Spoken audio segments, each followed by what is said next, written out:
wasn't right, yet I was right by your side. You manipulator, playing games, your friends commentators, and I don't know what you say about our private conversations, but it's got them hating. Thanks to all the rumors you be claiming. It's cool, I'm done with you, so they can throw you a celebration. You gon' hate it when you see me with somebody living better. I'm trying to tell you that me just doing me gon' have you jealous. Tuesday, February 18th, 2025. Welcome back to the program, folks. It's Chris live in Central Pennsylvania. You may notice there's no chat. Please don't panic. Be patient. The reason there's no chat is because a lot of people who are my regular viewers and newer viewers who come here for the news are getting a little frustrated because people want to turn it into a question and answer session on the refugee resettlement program. So for the news, for now, as we've done in the past when we've had a surge in people disrupting the news intentionally or otherwise, just innocent probably. What we're doing is I'll get through the news and analysis, and then we will open up the chat for everybody. Okay, so that's the plan. So if you came to chat, you're welcome to chat, but you're gonna have to hang around for a little bit. Otherwise, take a break, come back shortly. But today we're gonna go over the news, talk about some things. We just had Neil Diamond, the head of the South African Chamber of Commerce in the United States, on the program a short while ago. 11,000 people tuned in during that broadcast, just an hour long, and we had 2,200, I think was the peak. Thank you all for watching that. Appreciate it. A lot of people directing their anger at Neil Diamond. The intent of the program was to find out about the inquiries they've been getting and also to talk about what their purpose is. So it's not anything to do with U.S. government or South African government, but anyway, people can take it any way they want. But my intent here is to bring you the news, newsworthy items, analysis, and ask pertinent questions. My job here is not to play gotcha. I'm not the fake stream media in South Africa or America where my sole purpose is to embarrass people, but actually to create a conversation. Some people don't like that, and I don't know what to tell you. Also, by the way, folks, if you're super chatting during an interview, I do my best to get those things in, but I don't always get them. I missed a couple of super chats that I was unable to get to. They were asking that, so my apologies for that. Anyway, we've got more guests coming up. It's a very busy week. We had Venant Dutoy yesterday, Neil Diamond today. Tomorrow, it's Franz Cronier, and then Thursday, Rob Herself on the program. So chock full of guests this week. I hope you enjoy that. Thanks to 344 people currently here. 149 of you already hit the like button. Let me give you something now.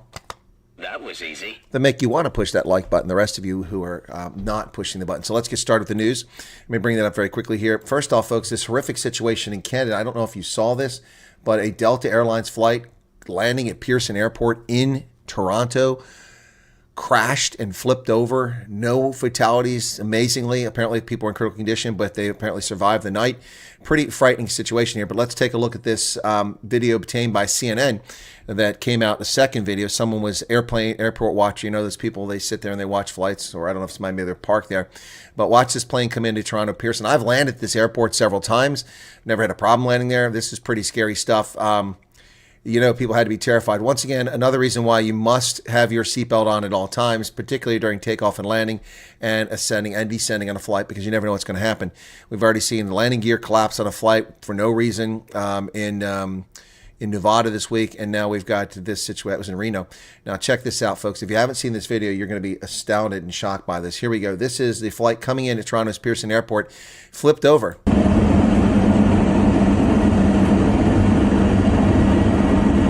Everything looks good, just a little fast.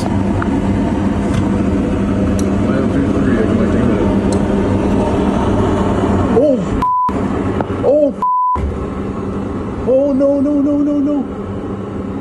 They were getting gusts of wind as they were coming down, and they smacked down pretty hard, according to the eyewitness or the ear witness report. Wow, folks, that's insane. That flight flipped over, that Delta Airlines flight at Pearson Airport. That's pretty crazy. Flipped upside down. I don't think I've ever seen anything like that in my life. I can't recall that. Even military, I don't recall ever seeing anything like that. So let me show you this now. This is what the aircraft looks like. It appears that, I don't think this is snow. It looks like it's foam that's spread all over it, the way it's sticking to the plane. Looks like they put foam on it to put the fire out. But this is an overhead shot of the plane after the passenger's been evacuated. No fatalities, folks. No fatalities. Shocking. This coming from the Associated Press. Toronto's Pearson Airport. That's absolutely insane. That is hectic, to say the very least. That is the aircraft, what's left of it after flipping over, and everyone survived this flight. That is just a miracle. Divine intervention clearly played a role here, just good fortune, and the quick response of the authorities at Toronto Pearson Airport to deal with this crazy situation. That is just, that is hectic, ladies and gentlemen. My goodness, that'll put the fear of God in everybody. Look at that. And so those passengers all survived that flight amazingly. We've had a number of aviation mishaps here in the past couple weeks that are really startling. The mid-air collision over Washington, D.C. between an Army Black Hawk and an American Airlines. It has not been frozen. It was frozen. It was never frozen. And anyone that tells you it was frozen is a liar. President Trump did not freeze that money from the outset. He only froze new commitments, funding commitments for foreign aid, and existing ones weren't affected. And then there was a waiver issued on the 28th for humanitarian purposes by Secretary of State Marco Rubio, which clearly stated that this did not affect life-saving medication and administrative costs for it. So these people are lying to you. If they're honest and say they can't get the money because there's a problem with the State Department system, that's a different story. But they're telling you that the money was frozen. That's a lie, and they're just liars. And there's a lot of liars out there. So I don't want to lose a single farmer, says Agriculture Minister John Steenhuisen. Now that reminds me of when I was in Zeerust in 2022 speaking commercial farmers. He is attending the SEMIC Annual Farmers Day for emerging farmers at Edenville in the Free State. Minister of Agriculture John Steenhuisen said South Africa need to be proactive about protecting its agricultural sector. The country is threatened by tariffs from the U.S. and could be excluded from Africa Growth and Opportunity Act. That is, I don't know if Steenhuisen said that or if this journalist says that. Who's the journalist? Kulekani Magubani. I don't know if it's Magubani or it's Steenhuisen who said that because it's unclear. It's not quoted. Okay, we're back. Sorry, folks. I may be experiencing some difficulty here. There is something wrong with the substation for my internet service provider. They did send me a text message telling me that they're doing service repairs. So, there it goes again. So please be patient. It won't be a long-term thing. Hopefully it'll be fixed in a few minutes. They're supposed to wrap up the work here in this hour. Timing is unfortunate for me, but that is the reality. So thank you. Please don't disappear. We just lost 70 people because I swear to God, people's patience is unbelievable. Please stick around for the news. Anyway, I have no control over it. My internet service provider, we've had massive freezing rain, and it's affected cabling in some places nearby, and so it's been a problem. But please stick with me. And my mods know that, but they can't comment. So, but you can post in the comments on the video. So if I drop off, folks, please understand that stick with me. I'll probably be back like you're seeing. And most people just came right back. Thank you for refreshing your page and joining us again. But if we drop off again, I'll stick with this broadcast until I lose the connection. YouTube gives you a bit of time before you lose that if you're not sending data. We're experiencing some internet problems here. No, it's not cable theft. It's the weather. We've had horrible weather here, and it has had an impact. And so they're doing some repair work. Hopefully they're improving the quality of the line. But John Steenhuisen said his remarks came after the U.S. accused South Africa of confiscating land and offering Afrikaners asylum. Okay, well, this journalist is not very smart. It's not asylum. No one's being offered asylum. They're being offered refugee status. See, this is the problem with so-called journalists who don't know what they're talking about. Folks, this is fake news. This is fake news. You need to learn what the word is before you use it. I don't know what education journalists in South Africa get, but clearly it's not in these issues because they don't know what they're talking about. It is not asylum. Offering Afrikaners asylum. No. And Afriforum declined the offer. That's also not a statement of fact. But Steenhuisen, brief reporters in Cape Town, the minister was asked if he knew of any Afrikaners accepting the asylum offer, to which he said he was not aware of anyone who wanted to leave, nor would he want to lose any farmer to the U.S.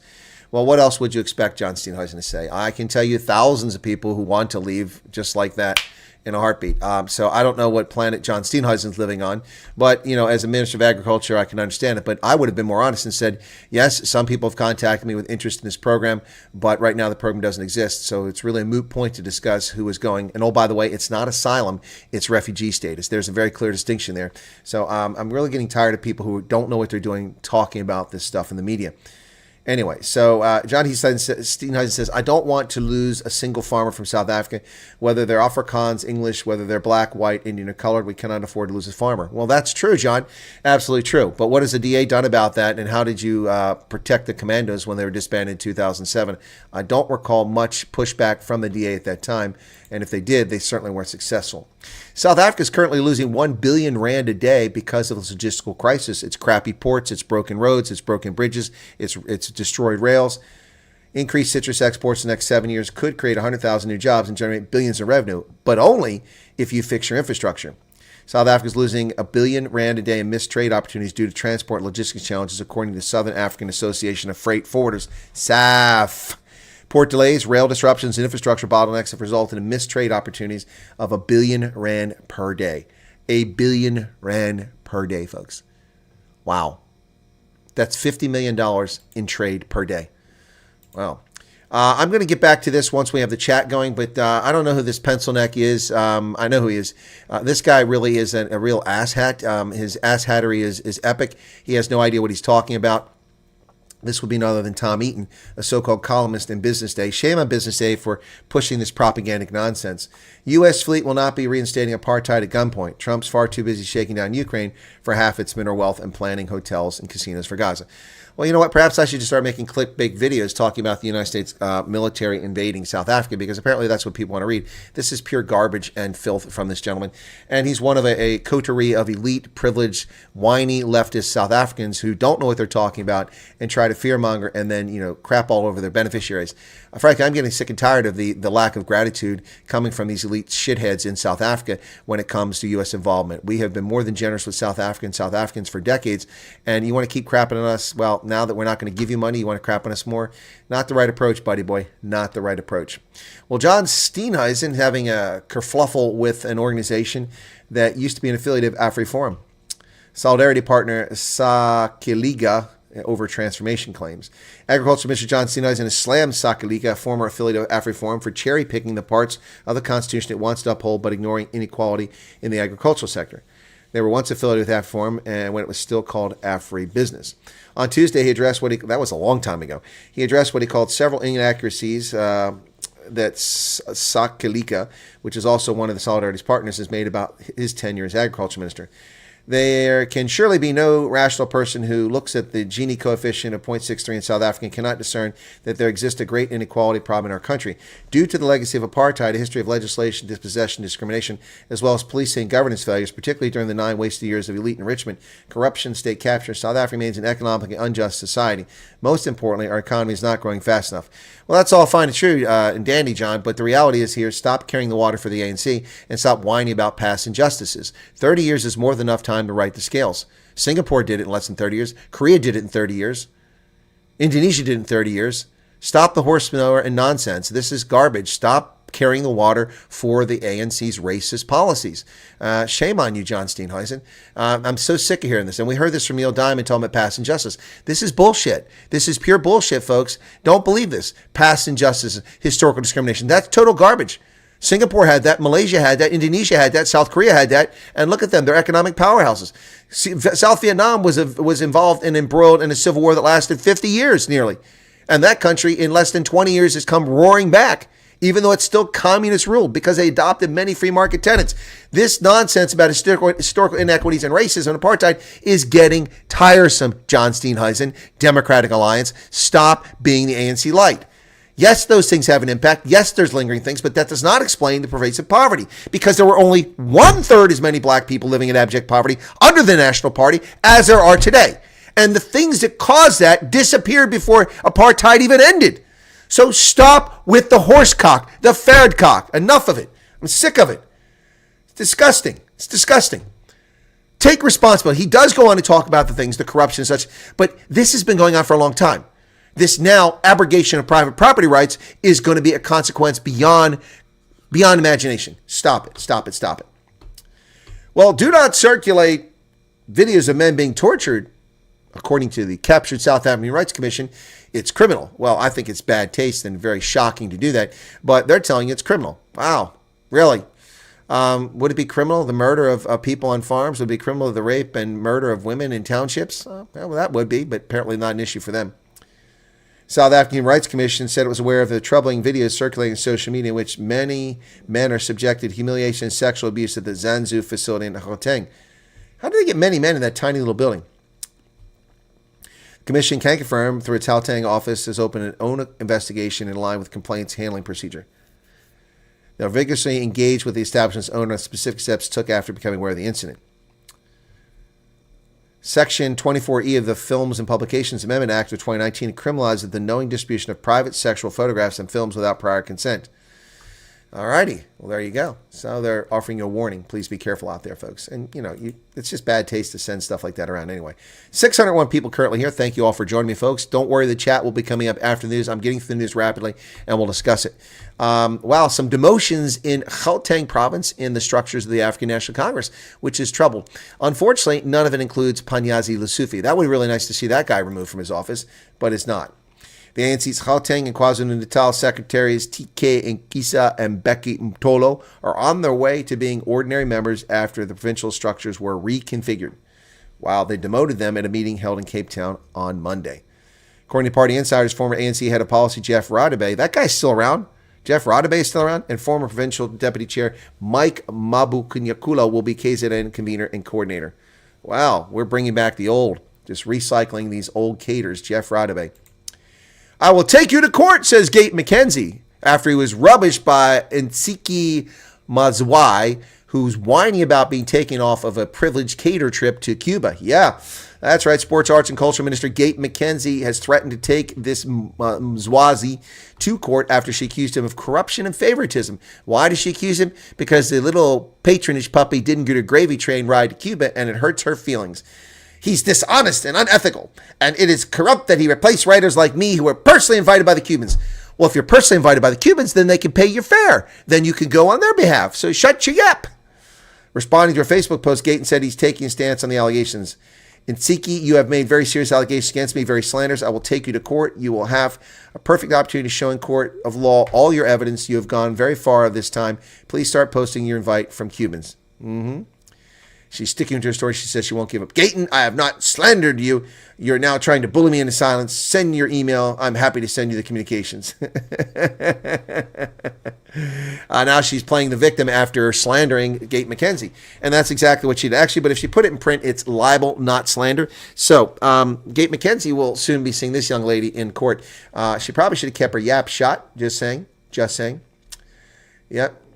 There you go. All right. Moving along. The Pretoria High Court is closed today in South Africa for lack of water. What? Wow. This never happened under apartheid, did it? The High Court in Pretoria is temporarily closed its doors due to water outages and non-functional generators. Non-functional generators. Why do you need generators if you have electricity? Or do we really have load shedding? They're just covering it up. In a statement on Tuesday, the Office of Chief Justice advised the public, court officials, and legal practitioners that the court would temporarily cease operations because there's no water. I guess they can't flush the commodes. That's bad news.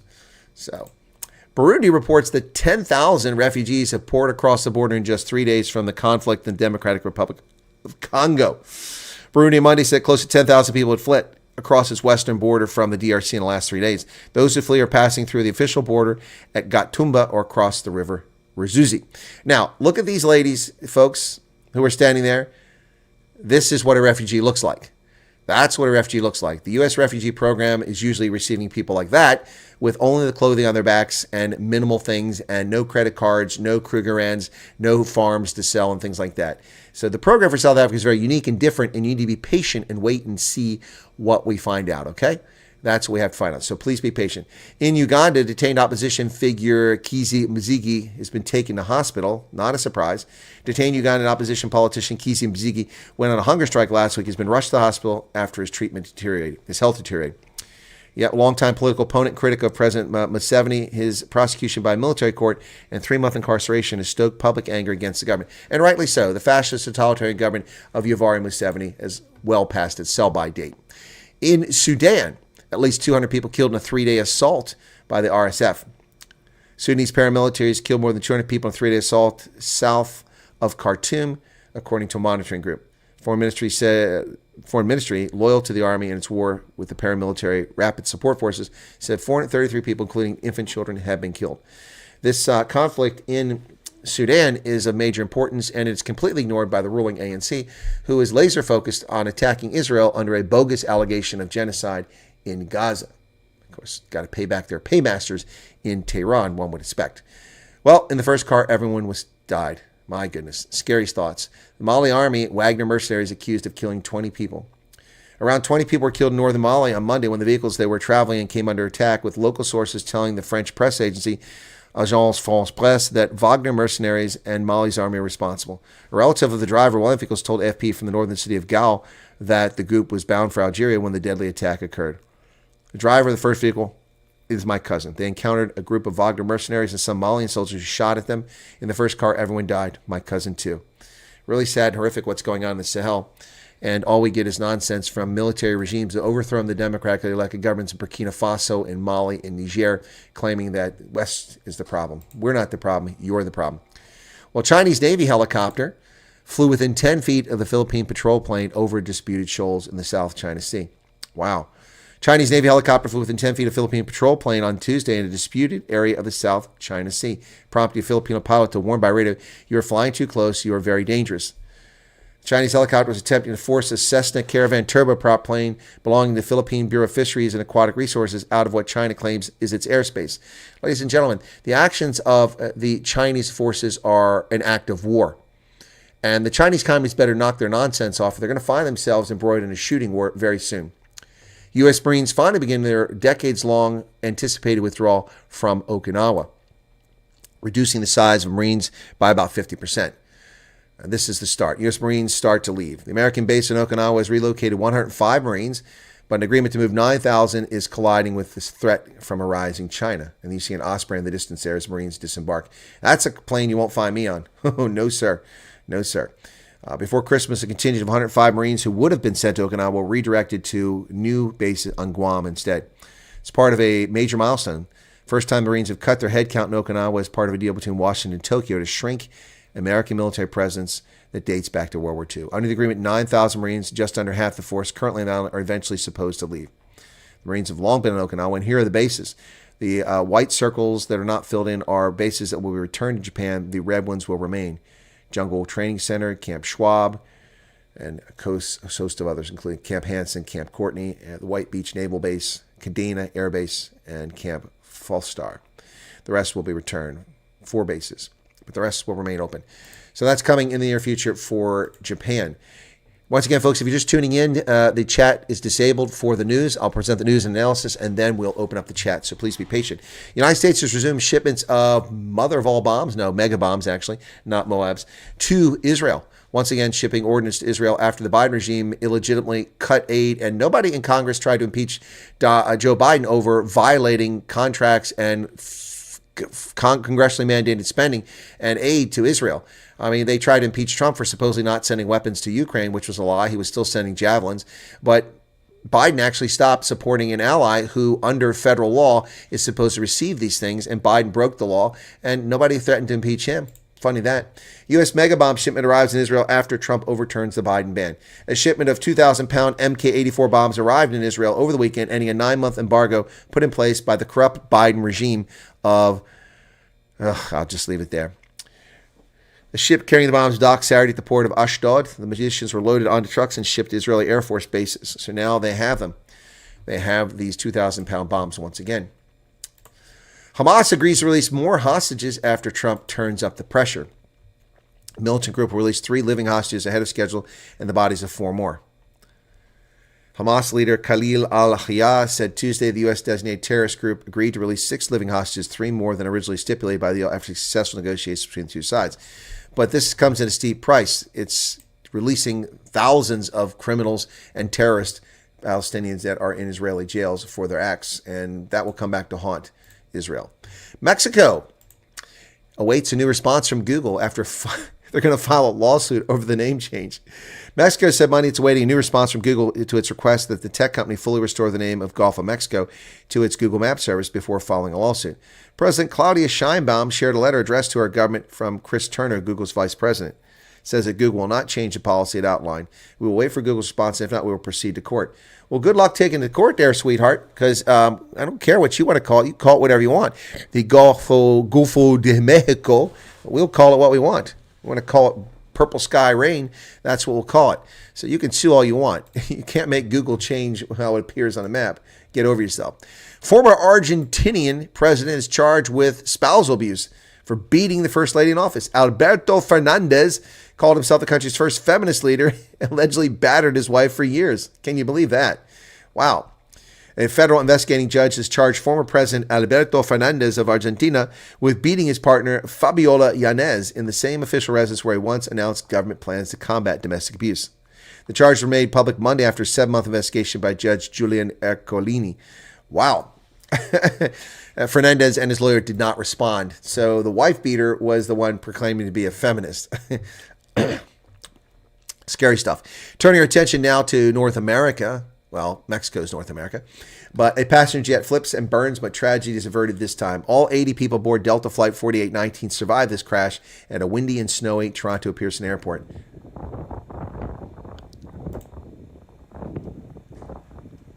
Look at the people getting out.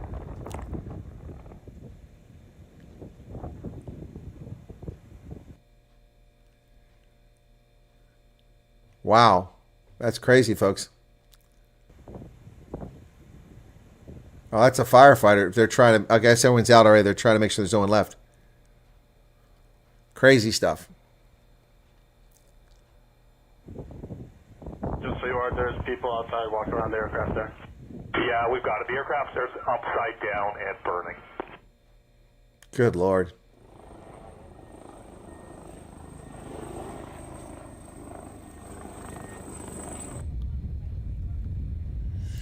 Insane, folks. Absolutely insane what happened at Toronto Pearson Airport. Can you believe this? Crazy world we're living in, huh?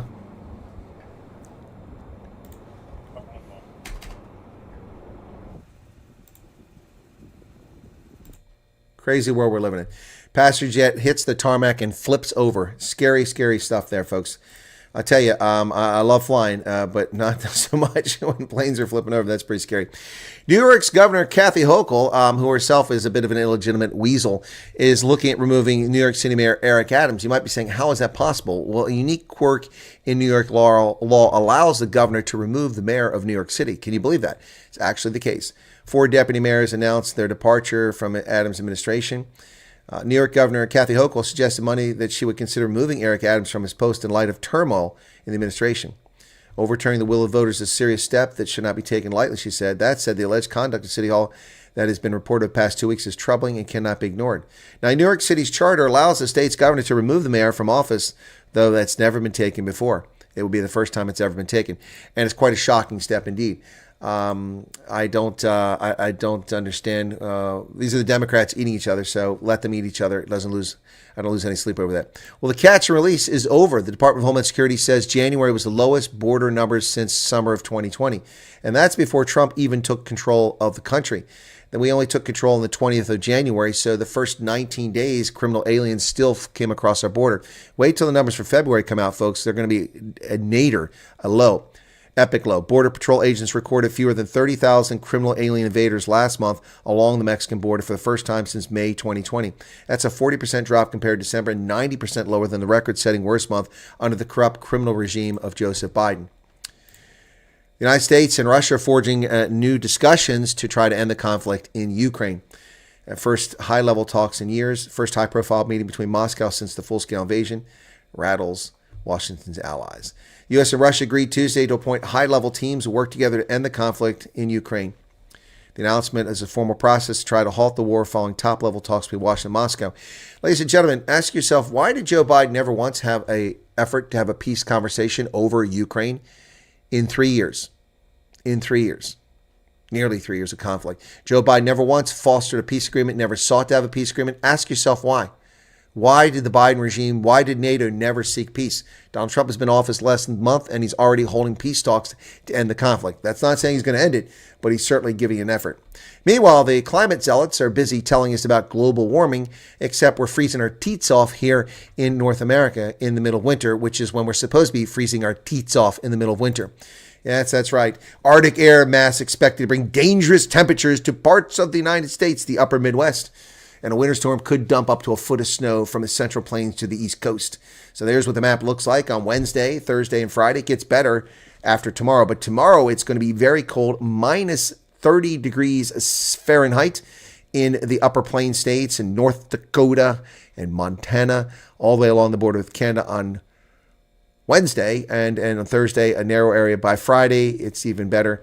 And it's looking pretty good by Sunday and Monday. Back to the temperatures I'm currently experiencing right here in central Pennsylvania, around freezing mark. Actually, today it's lower than that. It's 21 degrees. It's a bit colder. White House changes federal contracting rules to eliminate diversity, equity, and the lack of inclusion considerations. New policy reverses a Biden regime initiative. The Trump administration directing federal agencies to no longer consider companies' diversity, and inclusion equity practices when deciding whether to procure goods or services. So finally, that's like BEE, it's gone. That's our stupid BE, it's gone. Well, the Dow Jones Industrial Average fell this morning, but the S&P Standard & Poor's 500 sets a new high, or it's close to the new high, with NVIDIA rallying at a buy point. Dow Jones Industrial Average and other major stock indexes traded mixed today as the S&P 500 came close to a record high. Meanwhile, NVIDIA was an early winner on the stock market today as it rallied to a new buyout point. Wow. 10-year Treasury yield ticked up to 4.52%, and oil prices rose as West Texas Intermediate futures traded at $71.20 a barrel. But I thought the tariffs are going to raise the price of oil. They might, but not yet. Federal agencies are giving the cold shoulder to Donald Trump's Truth Social. But that may change very soon. President Trump may own Truth Social, but the federal agencies have been reluctant to use the platform. 4 weeks after Inauguration Day, no major federal department agency has opened a verified account on Truth Social. A few department agency leaders have accounts, though they appear to be carried over from their stints as governors or members of Congress. But that could soon change. People are working on a pattern. So I predict now that as soon as government agencies start using Truth Social, we will hear about the corrupt Donald Trump and how he is using his oath of office to enrich his business prospects. Here it comes. Wait for it, folks. It's coming. No doubt about it. The Veterans Administration is retroactively granting benefits to veterans who were denied these benefits. 1 million veterans will get these GI Bill benefits. Wow, that may include me, folks. Department of Veterans Affairs kicked off 2025 by extending the GI Bill education benefits for 1 million veterans. Wow. Those who earned both Montgomery GI Bill and post 9/11 benefits while completing 2 separate periods of military service may now receive 12 additional months of educational assistance. That follows a 2024 Supreme Court decision that ruled that the government was cheating veterans. Yep. When the post 9/11 GI Bill became law in 2008, many service members had already paid their $1,200 contributions to the existing but less generous Montgomery Bill. Both laws provide 36 months of educational benefits. A separate pre-existing law said that when a service member earned entitlements under 2 different bills, they could then receive 48 months of education benefits, but no more. Well, the good news for me is I qualify for the post 9/11 GI Bill, which I didn't have to put any money into. I have drawn benefits for 36 months from my Veterans Educational Assistance Program, the post-Vietnam era program called VEAP. I drained all that. I put money in. Then they put $2 in for every dollar I put in. Then I got a bonus on top of it. And I got a monthly check. It was tax exempt. I've long ago drained that money out, 36 months of benefits. But I qualify under the new GI Bill, so I could go back to university for 12 months and receive benefits.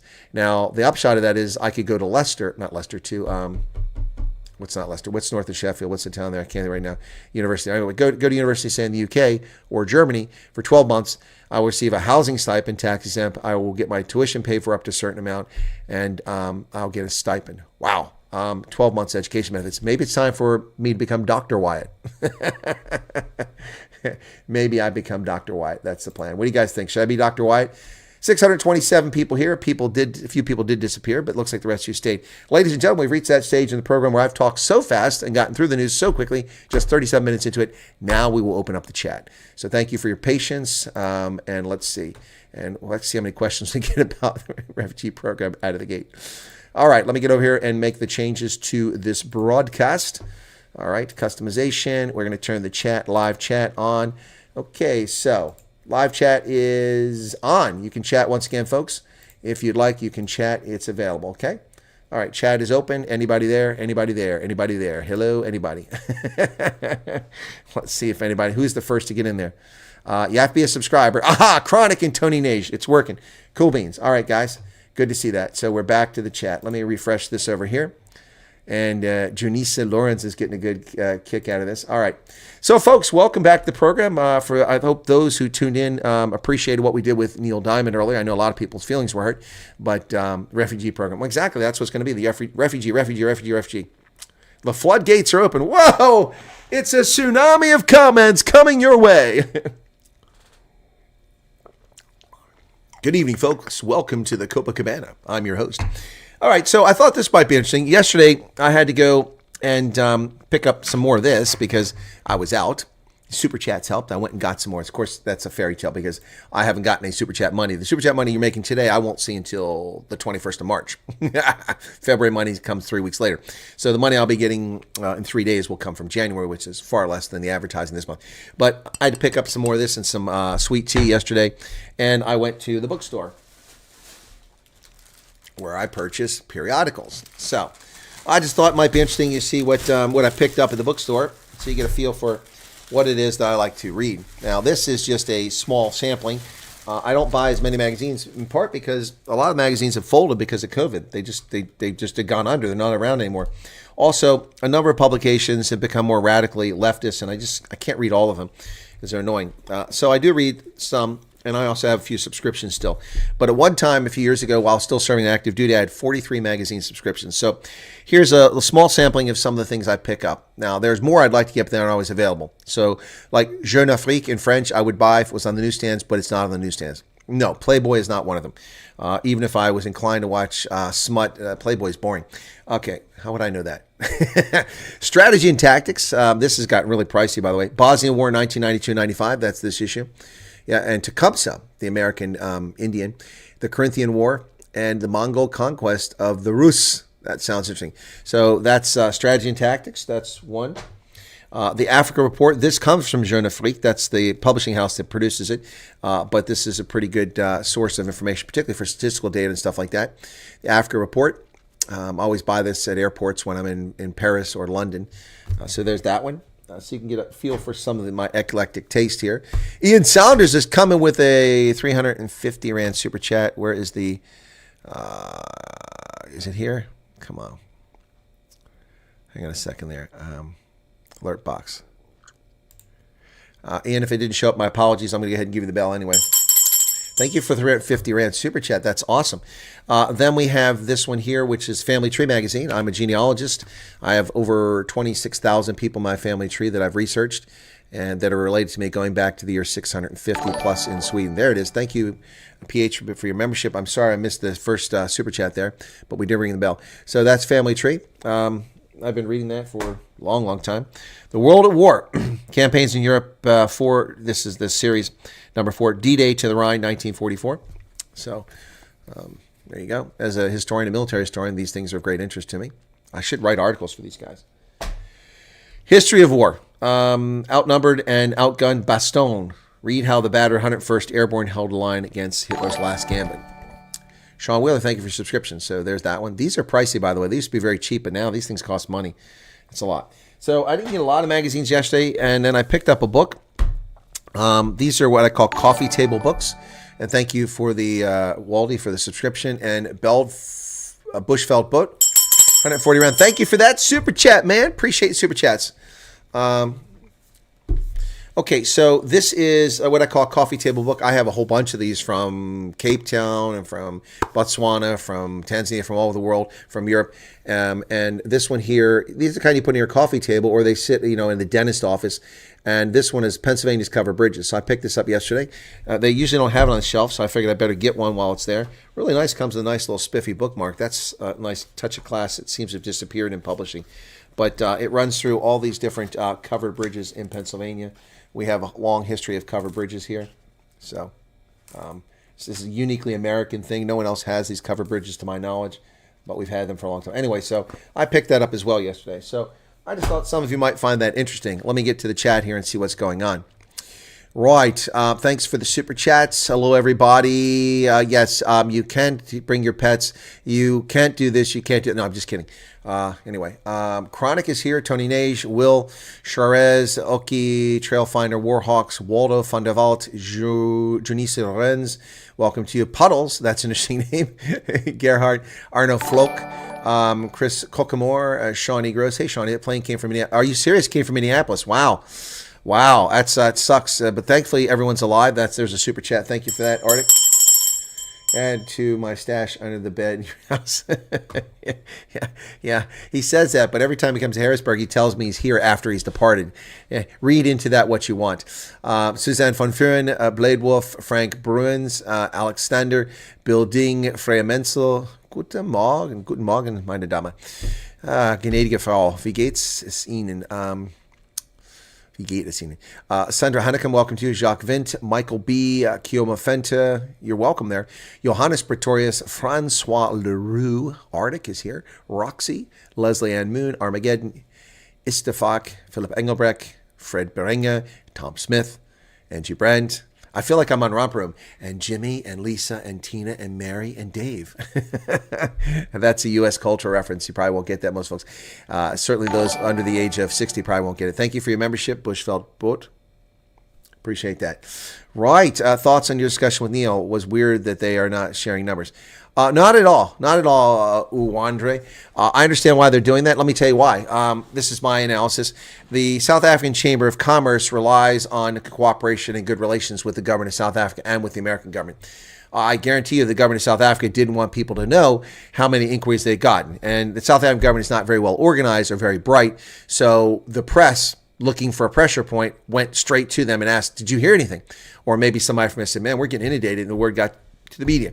So the media got updates for 2 days, and then the South African Foreign Ministry or the somewhere in the government probably said, enough. Call them and tell them we don't want them sharing that data. Look, the South African government doesn't control them, but you have to understand, you got to butter the bread, folks. You got to butter the bread. Now, I don't know that's what happened. That's my supposition, my analysis, but you have to butter the bread. You know, for instance, and if I had said some of the things that people in my chat wanted me to say to my guest, I mean, the conversation would have ended. It also would have been very rude and disrespectful, but I would understand why. So that's not a surprise to me at all. I'm surprised they let the information out in the first place. But again, I have no such constraint. The government of South Africa hasn't had the courtesy to contact me or even listen to anything I said. But I've advised them not to do things they're doing, and they still do it anyway to their detriment. But as I said, tens of thousands of people have come at me and asked me questions about, immigrating over the past 10, 11 days now. So if just one YouTube content creator with a tiny little channel like this, and I'm not even in South Africa, and I don't work for the U.S. government, am getting those many views and those many questions from people who are interested in this topic, well, it leads me to have to tell you that a lot of people are lying to you in South Africa. They're lying to you that no one's interested. They're busy eating the dogs and the cats. They're just a bunch of lying sacks of horse manure, Ferdcock. Armageddon's here. Delaney Hall. Jarethra, welcome to you. Marilyn Brokenshaw. Marilyn! How you doing there? My host in Northcliffe. How's Lindsay? How are the grandkids? How you guys doing? Jan Frandriel. Did you see Willem Petzer's new video on refugee status? He is stupid. I didn't see it. Jan Frandriel. I'm going to have to watch it, and if I have to rubbish it, I will. Okay, so Petzer's got a new video. Is it on YouTube? Let me go take a look and see what it is. I'm typing the wrong thing here. So YouTube. All right, Petzer. Let's see if it shows up on my For You list. No, it's not there. Pepper's Echo's there. Okay, let me see. Ants Rhodes, Matt Gaetz, and Gavin Wax on Trump. Ants Rhodes. Okay.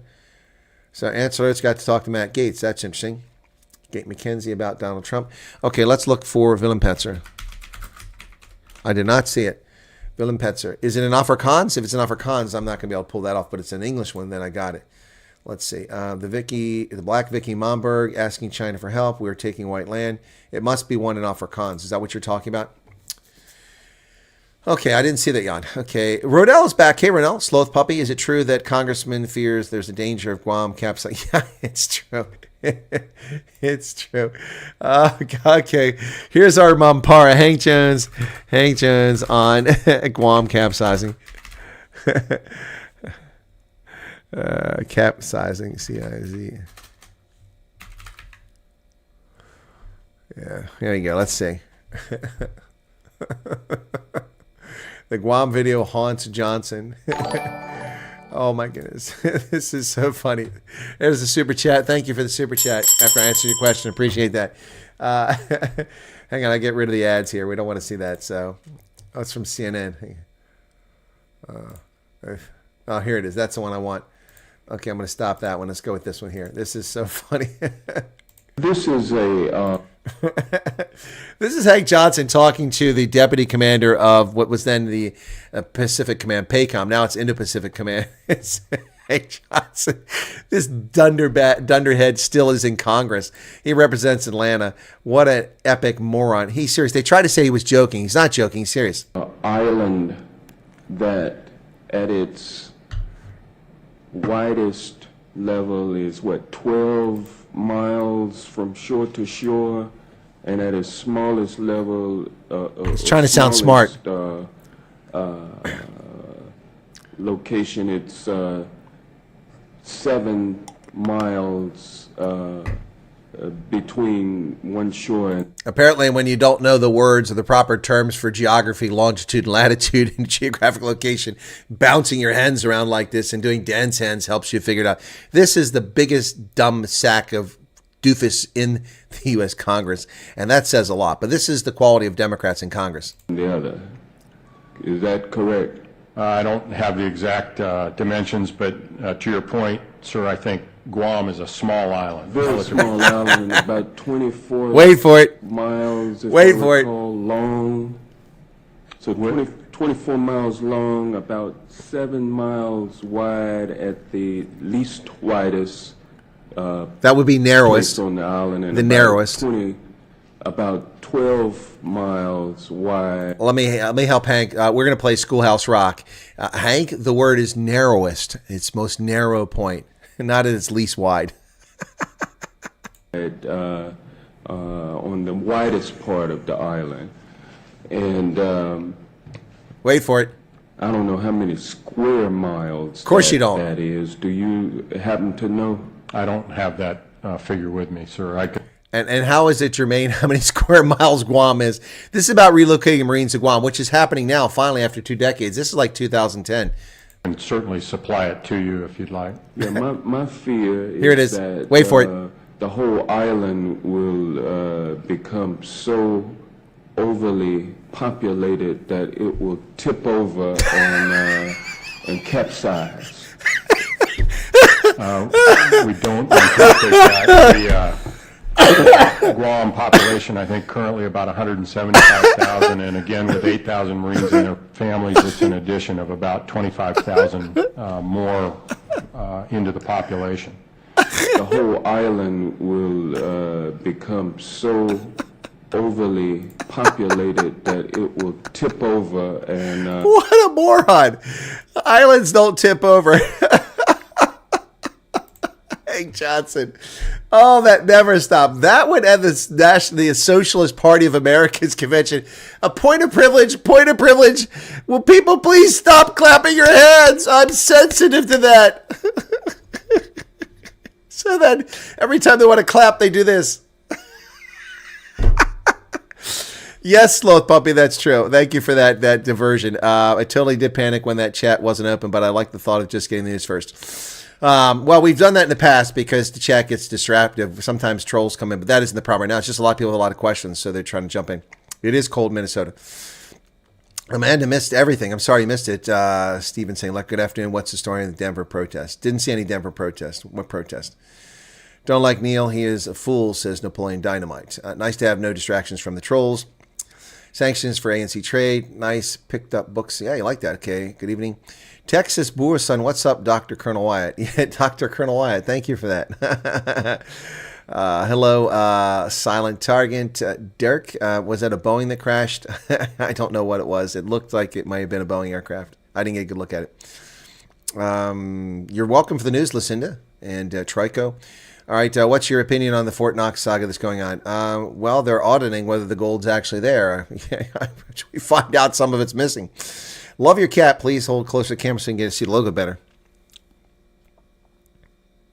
This is the Philadelphia Eagles Super Bowl champion cap that was at the discount warehouse on my way back yesterday. I had to stop and get some of that Starbucks and some sweet tea.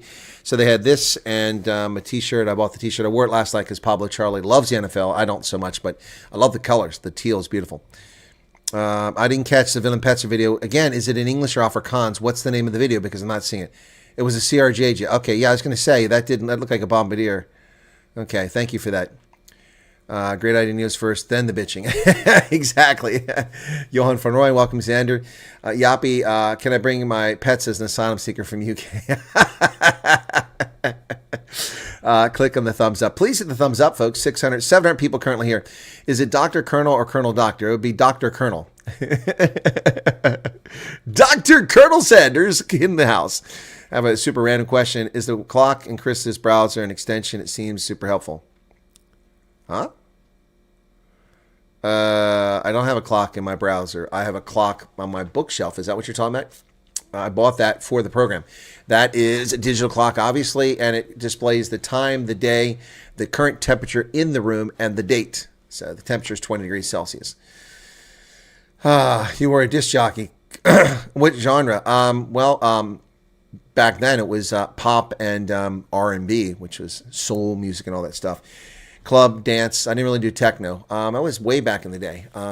Way back in the day. So, and I was also on the radio. So, yep. I worked at WMPO, Middleport, Pomeroy, Ohio. Yep, but that was country music. Not my cup of tea. My main job wasn't spinning disc and doing that. We're using 45s back then still, and 8 tracks for public service announcements. I used to record a lot of public service announcements.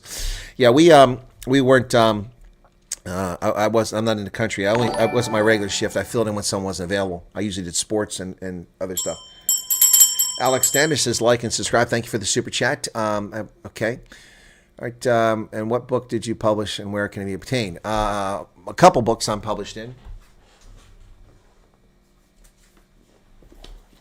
This one, I don't know if it's in print or if it's available because the Army War College had a .mil extension for their website, but they switched a couple years ago to a .edu because it's a master's degree granting school. Thank you, Mike, Stuart, for your subscription. So I'm publishing this book here, Building Partner Capacity in Africa, Keys to Success. U.S. Army War College's Strategic Studies Institute is the one who published it. You used to be able to download it online. I have the PDF somewhere. You could probably search for it and find it, but if you look online, people are going to try to charge you, people that don't even own it. They sell this, which is shameful. It belongs to the government. So it's free. But I have a chapter in here, and my chapter in here is about the 2017 National Defense Authorization Act and what it means for security cooperation in Africa. Let me see if I can find my chapter. Yeah, here it is. Fiscal year 2017 National Defense Authorization Act and Security Cooperation in Africa, Confronting Expectations, Realities. I didn't pick the title chapter. That was picked by my editor. I would have picked a much shorter title. Security Cooperation, Confronting Expectations and Realities. That would have been my title. Anyway, I'll read the first paragraph here, and then we'll get back and I'll show you the other one. A collection of well-intended programs and authorities nested under the umbrella term security cooperation and meant to achieve U.S. foreign policy goals in Africa suffer from a plethora of authorities and diverging interests, coupled with the tendency to rely on short-term goals, an undertrained and understrength workforce, the absence of reliable data to assess efforts, and conflicting guidance. Additionally, there appears to be an overwhelming propensity among those involved in security cooperation to assume outcomes are under U.S. control. This flawed assumption occurs in the absence of the recognition that regardless of what the U.S. government does, far too often outcomes are in the hands of the partner or events beyond its control. Moreover, security cooperation is a long game. There will always be short-term needs and programs to address them. However, U.S. government success in helping to improve security within Africa requires a unified, long-term, consistent effort on the part of all actors, the Department of Defense, the Department of State, and the U.S. Agency for International Development. These actors must be willing to accept factors beyond their control and the reality that U.S. goals may diverge from those of our African partners. We may want security in Africa, but our partner may want to use their military to abuse their population. And one that came after this was, this is published by Rutledge. It's a Stellenbosch University project, Expanding U.S. Military Command in Africa, Elites, Networks, and Grand Strategy. I only took up this project, which I wasn't interested in, because when they asked me to do it, there were no American authors. Everyone on this project was an African, and I'm like, how are you going to write about the U.S. military in Africa when you don't have an American on there? So I did it, and then an American ambassador, Michael Battle, who was one of our ambassadors to the U.S. mission to the African Union, Michael Battle, good guy, from the Atlanta area, he wrote a book too, wrote a chapter too. So mine was The Genesis and Origins of U.S. Africa Command. It's chapter 4 in here. It starts on page 46. Let me get to that. So 46. Okay, I'm in the process of writing a novel right now, by the way. So The Genesis and Origins of U.S. Africa Command. I'll read the first paragraph and then move on. Okay? On February 6, 2007, the Bush administration announced its intention to create a new unified combatant command, the United States Africa Command, or AFRICOM. The U.S. Africa Command, colloquially known as AFRICOM, officially appeared on the global stage in October 2007. Prior to that date, there had never been a command specifically assigned responsibility for all of Africa. Rather, other commands shared responsibility, effectively creating gaps and necessitating coordination between separate commands. The new command had a troubled birth stemming from several false impressions, a few missteps, and some naivete within the Department of Defense. Several valid questions have arisen relating to the creation and formation of AFRICOM. What is AFRICOM, and how did it come about? Why did the U.S. government create it? Is it different from other combatant commands? And if so, how? Now over a decade old, has the command evolved into what its proponents or its detractors predicted? Has the presence of AFRICOM had any positive impact on African countries or African security? These are but a few of the many legitimate questions Africans and Western observers have asked about after the public announcement of the command in 2007. The Bush administration had legitimate reasons for creating the command. Nonetheless, AFRICOM had to overcome skepticism, resistance, and even open hostility to its creation. While the questions and concerns that many Africans and Americans raised about the new command at that time were valid, a decade plus of experience now provides us the opportunity to reflect on the concerns by reviewing AFRICOM's actions and its impact on its existence. This chapter reviews and addresses the origins of the command, the reasons for its creation, AFRICOM's actions, and offers an assessment of the command. So, U.S. foreign policy leading up to the creation of the command, early resistance and criticism of an Africa command, then the notion of a combatant command and intensified opposition, empirical reasons for creating the command, and the African final imperative to create AFRICOM, the military base in Djibouti, and further limited expansion in Africa, concluding remarks on the current status of AFRICOM. And you can see that I research my stuff quite well. These are endnotes and sources for my material. It's not simply my opinion.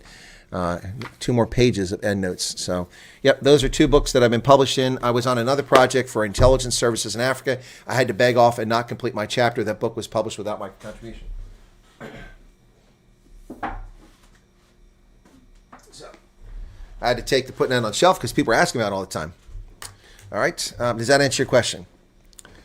That was Puddles asked a question. Okay, so Ian Saunders, 350 Rand Super Chat. Thank you for that. Bo Smith, welcome to you. L. Marie Mayer, so Texas. Wonder how many of those passengers had drinks. Yeah, I'm sure a lot of stuff was bad on that plane. Department of Justice has been asked to dismiss the charges without prejudice following his meeting with Trump at Mar-a-Lago. Smells like quid pro quo. Whose charges? Eric Adams? What are you talking about? See the interview with Beloy calling whites lower than animals. Where's that interview at, Chris Ehlers? Send that to me. You've got my contact. Or have you already sent it to me? J.J. Pretorius, mini tornado in Pretoria, Montana. Good Lord. Sorry to hear that. Neil Diamond said South Africa is the world's best investment destination. So did he say that? I don't remember saying that. I must have missed that. I might have been formulating a question. It's not the best investment option. It's not. Gareth McCarthy, help. Here we are again. Why would you not fly an Osprey? Have you seen their flying history? And you know, it's a death trap. Ospreys fall out of the sky more often than Joe Biden shats his nappies. Texas, none as it was a prepared landing. Oh.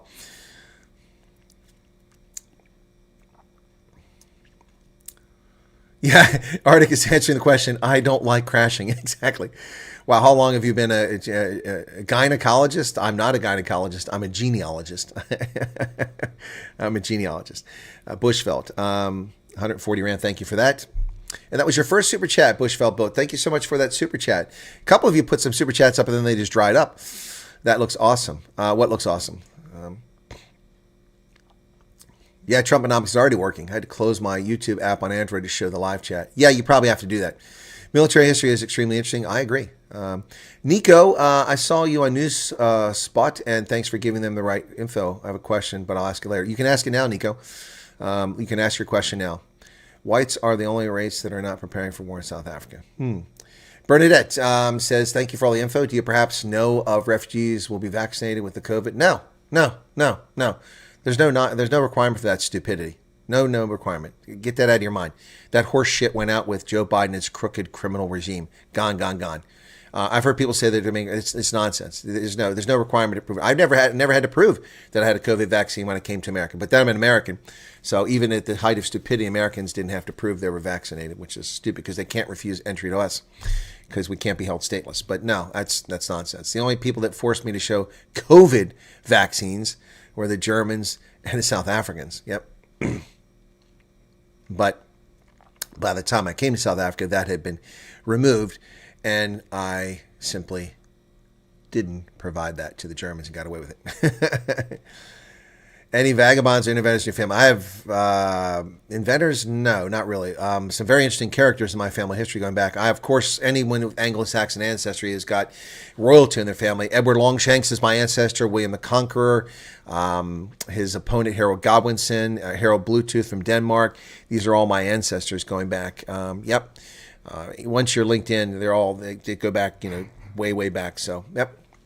Also have the infamy of my ancestor led a rebellion against the English crown. Sir Thomas Wyatt marched on London with an army of about 10,000 or something like that from Kent. They got to the gates of London. The army started melting away. People were cowardly. The rebellion was put down pretty quickly. He was arrested, imprisoned in the Tower of London, and at the age of 34 was beheaded at the Tower of London. Sir Thomas Wyatt. The Wyatt family fell in disfavor with the crown for obvious reasons, but then came back to prominence later on. Henry VIII, they were quite prominent. Jane Seymour, that whole Wyatt family history tied to that. Okay, are all dog breeds in America allowed? Yeah, I guess. I mean, but you can't import dangerous pets like pit bulls. You can't bring them into America. I believe that's the case. Don't hold me to that. Erica says, your thoughts on the Beavis family as part of the dead hostages being released this Thursday. Will there be war? Why would there be a war because the hostage is being released? I don't understand your question. USA never cared about any of this until South Africa was like, we're going to get actively involved in supporting your enemies. That's not true, PK. The U.S. has been interested, involved at different levels, different places for years. I mean, obviously, if we didn't care, why would we be giving $500 million a year to South Africa for, all kinds of programs? So I'm not really sure what you're getting at. Pan says, unemployed, colored hair healthcare assistant, never got selected. Thank you for subscription. Industry saturated with black South Africans and from Zimbabwe. No hard proof of discrimination, but I know what suggests you loads. Yes, Pan, I'm so sorry to hear that. That's horrible. So my question to you is, do you speak Afrikaans? I presume you do. That's probably a fair assessment on my part. The program was Trump in his executive order said Afrikaners. Now, my description of Afrikaners is very different than many South Africans in some respects, because I include coloreds who are culturally Afrikaners, but some people don't. But the order says for Afrikaners in South Africa who are victims of unjust racial discrimination. The embassy later put a statement out, as I accurately predicted, that this would be expanded to more than just Afrikaners, but to ethnic minorities. You would be an ethnic minority, and you can prove discrimination because the law excludes you from things. So if you have a rejection letter, and if they actually were stupid enough to say it's because they have quotas or because you're colored, then that would be helpful. But you do not have to prove that you're a victim. Ladies and gentlemen, once again, U.S. federal law, the Immigration and Nationality Act, says that a person can be a refugee if they demonstrate that they were persecuted or that they fear persecution due to race, religion, nationality, political opinion, or membership in a particular social group. I think I've answered your question.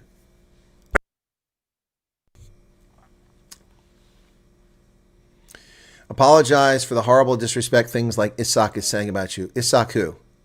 What Isak is saying something bad about me? I'm unaware of it. Could you please tell me who that is? So, Pan, I hope that helps. Low IQ, welcome back. Bernard, when America gives the refugee status, suggests everyone register. It doesn't matter if you're leaving. Yeah, exactly. I mean, if you're interested, even remotely, ask for it. You can always turn it down. You can always turn it down. Nulim Bam, can't wait for Franz Crony and Rob Hersoff. Okay. Well, Rob is a repeat. Franz is the first time. I've been trying to get Franz in the program for a few years. Second evening, we have a show of force in our street. People, be aware, stay safe. Yep. I guess the ANC's threatening USA with nuclear aggression is not newsworthy. What are you talking about? What are you talking about? What are you talking about? Altruism. I am probably the first journalist that actually told people that that's the reason why the executive order was issued. It wasn't for Afrikaners. That's put in there. That's put pressure, ostensibly. That's the South African government thinks on South Africa. It's about Iran and the Cooperation Nuclear Program. I've been talking about that endlessly. Every broadcast I mention it. What are you talking about? It's not newsworthy. Pit bulls are banned in certain states and restricted in others, but there are a few states that allow them. Yeah. Okay. Thank you, Michael. Irish Terrier and short leg Jack Russell. Well, why not? I have a tricky family tree and would love to get it figured out. Loretta, yeah, they can be tricky, particularly when cousins marry. Cappy's back. I didn't get invited to the WhatsApp group. Left my number in the email. Huh? Everybody got invited, Cappy. What do you mean you didn't get invited? The links are posted in here. The WhatsApp group, I'm not making any more. WhatsApp is an asinine application when it comes to groups. You can only have 1,500 people in it. So the first group filled up pretty quickly. I create a second group. It's not full yet, but when it fills, I won't fill anymore. You'll have to migrate to the Telegram. If you don't like Telegram, that's too bad. I'm not going to create 35 WhatsApp groups and spend my time updating 35 groups. That's just unreasonable. I'm not doing this for pay. I'm doing this out of the goodness of my heart. So you'll have to use Telegram. Telegram allows me to put 220,000 people in a group. That's impressive. So plus you can hide your mobile number so people don't know who you are and your identity if you want. So Telegram group is there. You can join Telegram, or if there's still space in WhatsApp. By the way, if you apply to a WhatsApp group, don't delete your application, because if people disappear from the group, I add more people because some people have been leaving. Okay. Aaron Throats was on Matt Gaetz and Gavin Wax. Please contact me about South Africa. They showed a very inflammable video about Malema. Okay, Charmaine, what do you want me to talk to Aaron Throats about? He's been on the program before. Welcome, Reg. Sure, the USA let South Africa do what it wanted. Now they're taking action. Yeah, they have, kind of. That's the problem. Charles says they're not going to change their policy. I don't think so. U.S. Senate exposed reasons why President Trump... Whoops, what was this? Jumped ahead of me there. God bless it. Hate when that happens. There it is. U.S. Senate exposed. Thank you for your subscription. Exposed reasons why President Trump made his decision. Now, letter penned 11 February to the president. Okay, I didn't see that. Senate, okay. Ina says, apologize for horrible things. What is Isaac? Which Isaac is saying that about me? Most colored speak Afrikaans. I date back to Scottish King William. Chris is about 4,000 emails behind. Yeah, exactly. Yeah, if you're sending me emails, you got to watch the program and listen to what's said, and the links are put in here every day. So if my mods could put the link into the Telegram group and to the second WhatsApp group so people can go join them.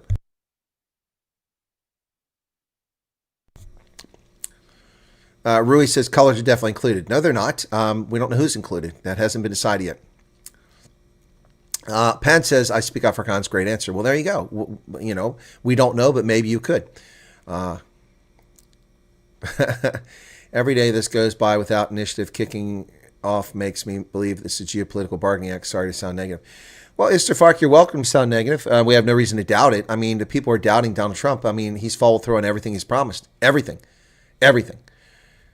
Men and women's sports, DEI, foreign aid, tariffs. He's followed through on everything. So I don't know why people doubt he's going to follow through on this.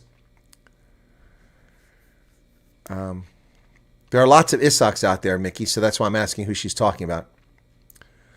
Retha says ANC is very corrupt and incompetent. Yes, that's true. If you break the law, what did PH ask? Yeah, you can't come here if you're a criminal. I date back to one of the first genetically cloned Homo sapiens, says Wen Mari. Rainbow Dragon, I was looking up the work issue in Minnesota, and I fit right in. I'm a construction worker, and Minnesota is desperate for builders. The whole country's desperate for builders. Why do you think we have so many illegal aliens working on our job sites and building substandard housing that people pay a fortune for? Because we're short workers. Contact Matt Gaetz and Gavin Wex. Okay. I have no contact with Matt Gaetz. I've met him, but I have no contact with him. With so many regards to refugee status, has there been any news? No, there hasn't, Dean, and that's why I have a WhatsApp group and a Telegram group that cover this specifically. So I'll show you. This is what the WhatsApp group update was last night. I'm trying to update people every day. If there's news, I'll give it to you. So, but my mods keep putting videos in here. I asked them not to do that. I'm going to have to start spanking my mods. Okay, the second group, I'm adding people right now. The only videos I want put in there are videos that I do analysis, because anything else is going to be verified information from the American Embassy or from the White House, all right, or State Department. Nothing else. Okay, the people had 12 requests and have just been added, but now I'm trying to find where my videos from last night. Where the heck's that here? So much crap's been put in here. Okay, here we go. So this is what I said last night. Hey folks, welcome back. This is Chris in Central Pennsylvania. Today was February 17th, 2025. And once again, no update from the United States government regarding their offer of the refugee admissions program for South Africans. Understand, though, that today was President's Day, a federal holiday in the United States, which means that federal workers didn't go to the office. That included all of our diplomatic missions overseas, so you shouldn't expect to see anything from them. Nonetheless, I checked the whitehouse.gov website to see if a message came out from President Trump, because he still could have said something. Nothing was there. I also checked the U.S. Embassy site in Pretoria. There's nothing there. So as of this date, there's nothing. In the morning, well, my time, 9 a.m., 4 p.m. South Africa time on the 18th of February, I'll be hosting Neil Diamond for the South African Chamber of Commerce, USA. And we'll talk about all the inquiries that have come to them and get a feel for how many people are asking them questions and have interest in this program. And we'll give you more updates as they become available. Have a good night, folks. All right. So that's what I put in the group. The idea is not to bombard people with crap. It's only for news on the program. So where the heck is here's the Telegram group right here. Okay. So if you want to join the Telegram group, there you go. Boom, boom, boom. There you go. Telegram group is right there. You can go join that now and paste. I'll pin that for the moment. And so stay there. Okay. If you have a cat and a budgie, well, I don't know if you can bring birds in the country. I'm not sure how that works. So with regards to the refugee status, no news, Dean. Magda says, I hate that people think President Trump just makes decisions and rumors. Yeah, I know, exactly. And actually, Neil did kind of allude to that, saying he doesn't know where Trump's getting this information from. Look, I didn't want to be rude to my guest, but Trump has good information. South Africa does discriminate against minorities. It has 142 laws. And anybody tries to deny that's foolish.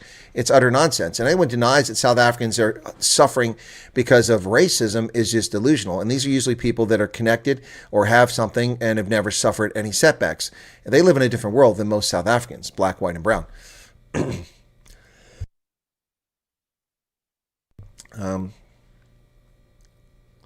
Please tell Chris about Gwede Mantashe. Tell me what about Gwede Mantashe? Do you watch my videos? Does anybody bother watch? I know this isn't directed at everybody, but I mean, honestly, altruism, do you watch my videos? For good Lord's sake. What about Gwede Mantashe? I'm the one that reported on him. I'm the one that reported what he was doing. So is there something new about Gwede Mantashe? I mean, I refer to this in almost every video when I talk about this. Let me see where it was. When did he run his mouth on this? It's not there. I've got so many darn videos here, it's hard to figure out which one. I'm looking. No, it's earlier than that. So I got 30 videos here on the first page, and they're all just for this back to a few days ago. So where is it at? Yeah, there it is. Right here. Here you go. Copy. Here's the link. So thank you for your subscription there, P Silo. I don't understand. People don't watch my content. I mean, I appreciate your offering to give me news stories, and that's great. And I do get news stories from some of my viewers. I get links. But, I mean, when I publish videos on this topic and people don't bother to watch it, I don't understand that. Sent you the Senate letter on WhatsApp. Thank you. Let me pull that up. Ronell. Okay. I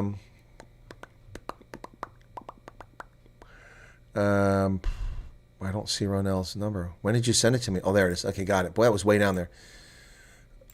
Okay, let me get this. Oh, that's not right. Hang on. Okay, February 11th. The Golden Age of America has begun. The ethno-nationalist gangster regime in Pretoria working to be the undisputed successor of Mao's. Wow, that's pretty strong. Signed by Tim Tiffany, Don Bacon, Joe Wilson, and Andrew Ogles. I don't know any of those people. Don't know those representatives. I'll take a look at that and I'll report on that. Yeah, that be a subject for another video to show that it's not Elon Musk, because people lose their mind over Elon Musk. Thank you for the super chat there, Nick. Just finished watching your Neil Diamond interview. I'm disappointed in these South Africans you've interviewed. All of a sudden, nothing is wrong with South Africa. Well, stay tuned. Tomorrow's Franz Cronje. You're disappointed South Africans interviewed. I interviewed Vane Totoy yesterday. You took from that he says there's nothing wrong with South Africa? Seriously? You got from an interview with Vane Totoy that there's nothing wrong with South Africa? Really? You're disappointed in Franz Cronje? Well, tomorrow, let's wait and see. You're disappointed in Rob Hersoff? I had Rob Hersoff in the program. He didn't say nothing's wrong with South Africa. I mean, what are you talking about? Just joined the second group, says Marika. Okay,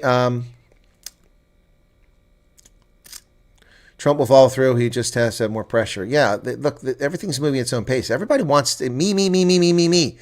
You're not important, South Africa, and this is proof positive that you're not important. You're so unimportant that the program wasn't promulgated before they announced it. I would have had a program in place before I announced it, and we would have started right away. That's what I would have done, but then I'm not running the country. So, again, just here's another reminder of how unimportant South Africa is to America, that this program has been announced, but the details haven't been announced. Tim says, was thinking of exiting the WhatsApp groups, peeps posting all kinds of non-related crap in there. No one's posting anything in there except my moderators. So if it's unrelated, then I have to spank my moderators, and I'll make it clear to my moderators again. Do not post anything in these WhatsApp groups. Now, are you talking about the other WhatsApp? You talking about see, Tim, got to be clear. Which WhatsApp group? I have like 19 WhatsApp groups.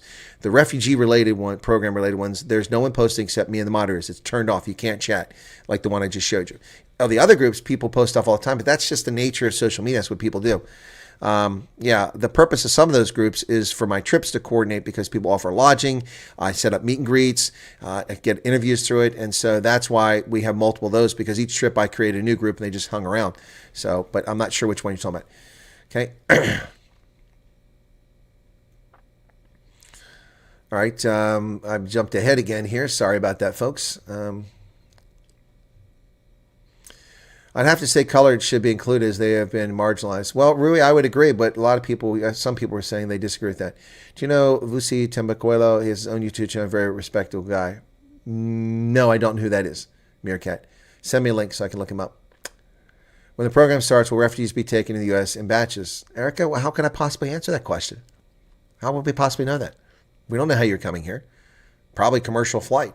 There'll be people on flights coming in. They'll be greeted people at the airport. I mean, what does that matter? I understand. What does that matter? That's not the topic at hand. That's not the topic at hand. This isn't a refugee program. I'm answering the questions out of generosity here. The topic at hand is my news program and discussing the news. But I don't understand that question. What's the genesis of that question? Will be taking batches. The Afghans came in batches on the back. The C-17s flown in here and not vetted and dumped in our country. That won't be the case in South Africa. You'll probably come on a commercial flight. You'll land in Atlanta. And you'll be greeted there by U.S. immigration. They'll be probably taken off to a separate area, the airport, to be processed and met by U.S. government officials who will take you and either put you on another flight or a bus to somewhere else, and then you'll meet with people where you go there. Why no other notifications in the groups? Big respect to your decision because it could help you a great deal by sharing your videos and you don't. Mickey, because the group, I have lots of groups, Mickey. If you want to be updated on my videos, join the other groups. These groups are exclusive. Okay. So we've seen a little bit about why here right in this chat, Mickey. People already, someone complaining that they left the group because there's all kinds of nonsense in the group. Well, someone created a WhatsApp group and they named it the Wyatt Refugee Program Group, something like that. I didn't authorize that. I was unaware of it. I was made a moderator in that group. I woke up to find that. And suddenly everybody started inundating me about this. And I didn't even know anything about the group. I didn't create it.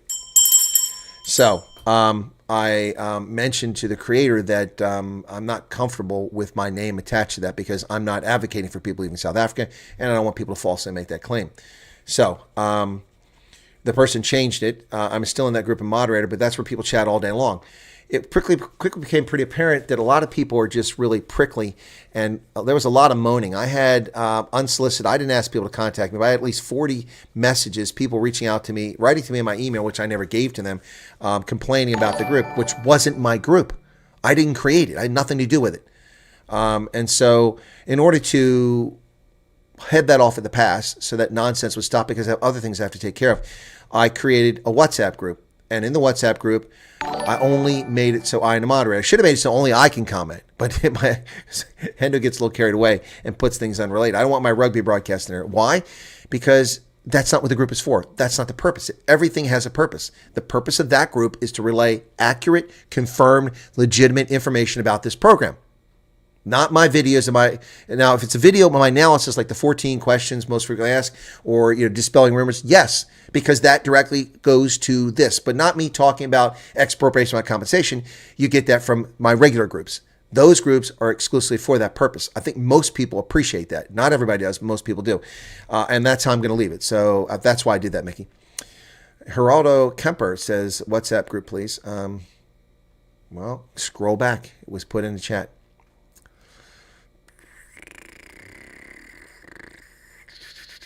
Kike the videos. Yes, Pierre Rousseau, please watch the videos.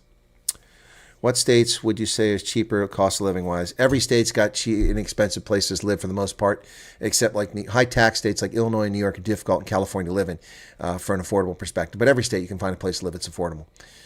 Okay, I'll try one last time. Guaidó Montasha has just threatened acquiring nuclear weapons from Iran, Russia. Okay, well, that's not what you said. So that's not the last time. It's the first time you told me that.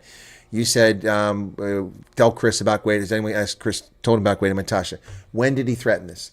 He threatened to work with the program, and I did a video on this last night. Now, let me go see if he's got something new. I'll go to News 24.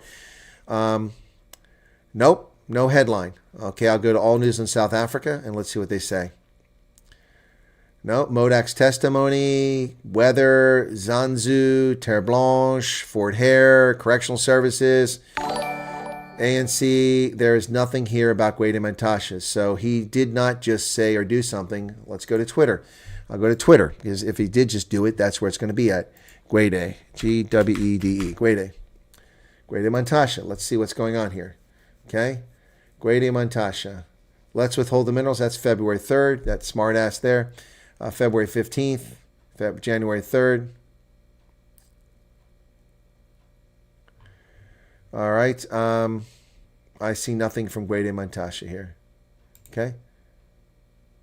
3 point. That's not right. That's a fake Guaidó Montasha account. There's the Guaidó Montasha. Let's see if he threatens it on his Twitter account. ANC honors the 79th commemoration. Chairman. There's nothing here. Where did he just threaten this at? I reported on that story. There's nothing here. Brown is black. You mean why? About what? What are you talking about, Giovanni?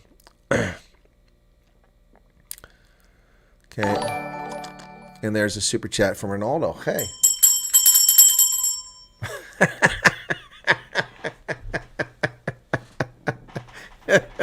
Ronaldo. Yes, Ronaldo. Ronaldo wants to know, can I please let him know why there's no updates from FGA? Because I'm not letting you come here. Why is it taking so long? Long? You don't know what long is. You can't handle the truth.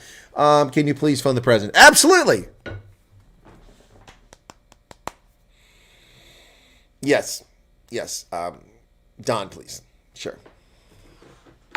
Hey, boss man. Hey. What's up? What's up, boss man? Listen, this is really becoming a pain in the rectum here. These South Africans are driving me batshit crazy, man. I mean, every 5 seconds, same questions over and over again. Can you do something about this? I mean, come on. Look, yeah, little Marco is now the Secretary of State. You could get him to do something. Come on. Come on. Look, man, I gave you top cover when they said you were a criminal. I said it wasn't true. Come on. Look, you didn't give me the ambassadorship to South Africa. This is the least you could do for me. Tell me when the program's going to be available. Really? Okay. All right. Cool beans. Thanks a lot. I appreciate that. Hey, love to Melania. Yeah, say hi to Baron. That dude is tall, man. What do you feed that kid? Brussels sprouts? That kid is tall. All right. Thanks, Don. Love to the family. Cheers. All right, ladies and gentlemen, that was Donald John Trump. The answer will be forthcoming in about 35 minutes. So stay tuned to this program. Breaking news here, a world exclusive. We will release the details of the refugee resettlement program for South Africa.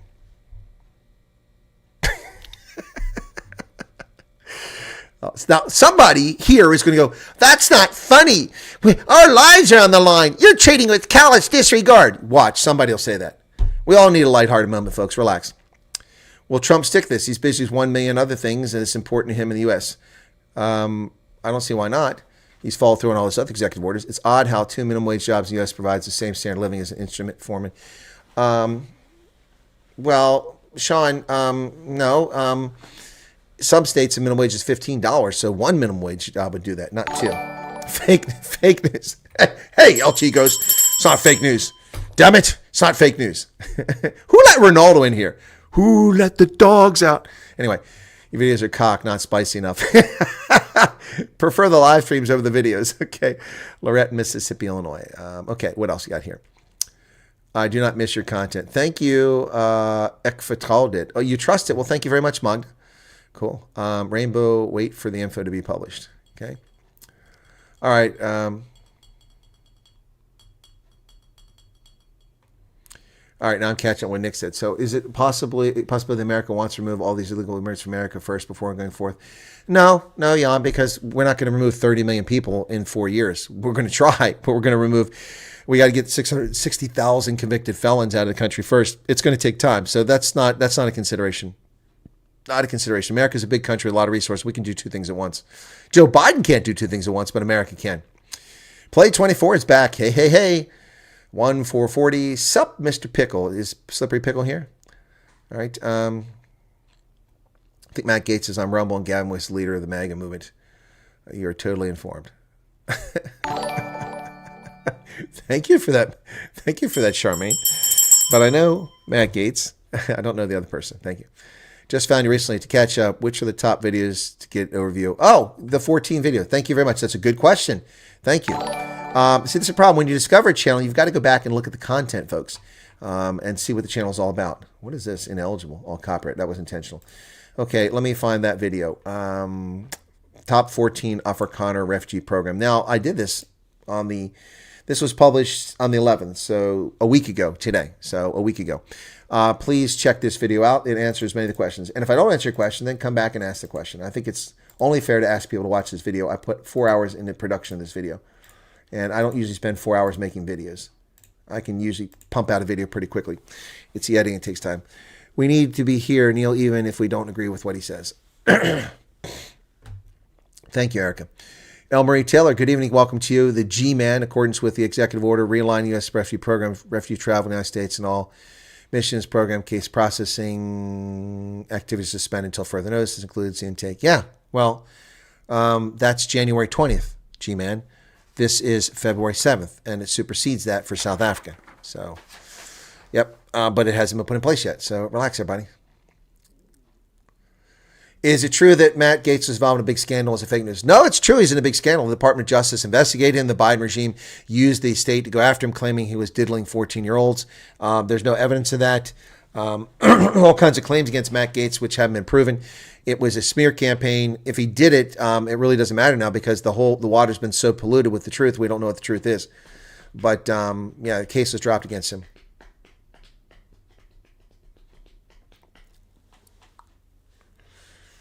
Okay. I rather believe Vanity Tutoya is one that also can read the signs. Okay. Whoops. Jumped ahead on me there. I missed your first super chat. God bless it. Earnings. So Ronaldo had 2 super chats. Wow. Man, he's a tight ass. You don't have 2 super chats. Oh, you do? All right. I stand corrected. Hi, Chris. Can you please let me know when I will be the first class? Can our animals come with us?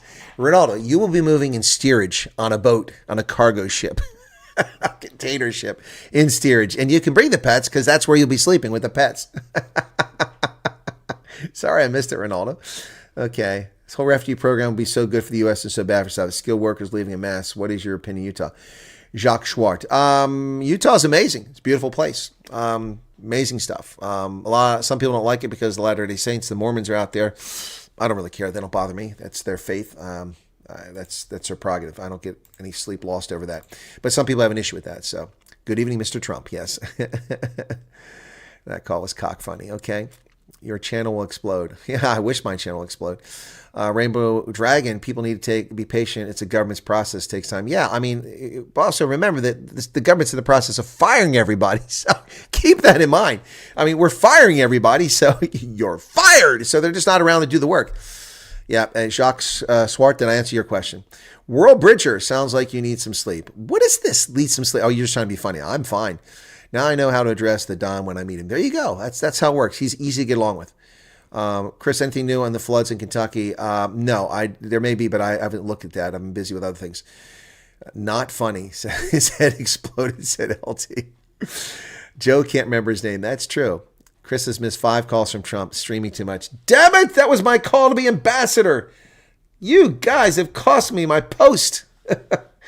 Actually, I have missed a call. Huh?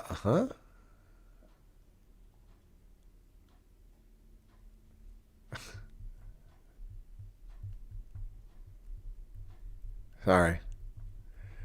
I'm writing back to Trump.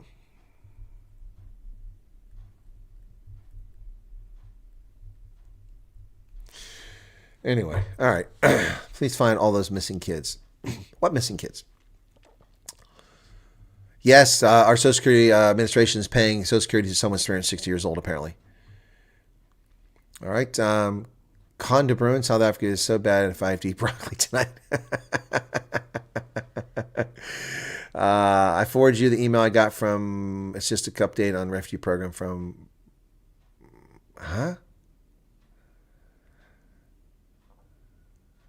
Okay, I'm sorry, I can't follow that. Okay, Chris, I was referring to Eric Adams' charges. Emil Bove requested for charge to be dropped, citing that Adams won't be helpful with the illegal immigration clamping down New York's whilst charged. I didn't see that. Who cares if Eric Adams is not helpful? Arrest him. Issue a bench warrant for interfering with federal law. It's a 5-year felony conviction to aid and abet a criminal alien invader. So we need to start enforcing the law. Pam Bondi, get busy. Bench warrants for all of them. For, Brandon Johnson there in Chicago, for the clowns in California, for the mayor of Boston, Miss Wu. All of these are criminals. Pritzker in Illinois. Go arrest them. Put them in prison. Orange is the new black. And let them defend themselves for their crimes against America. Matt Gaetz might not be the Attorney General, but he remains one of Trump's most respected legal advisors. I don't know if that's true. It probably is. Why did Colonel Toy surprise you there, Dirk? I'm curious. No giraffes in a nuclear submarine. It doesn't work. Trump is going to build a wall, and the refugees who can get over it will be allowed to stay. Nope. How is 4 million... What? Yozua Fundam, I have a serious question. Have there been any American politicians opposing the refugee program?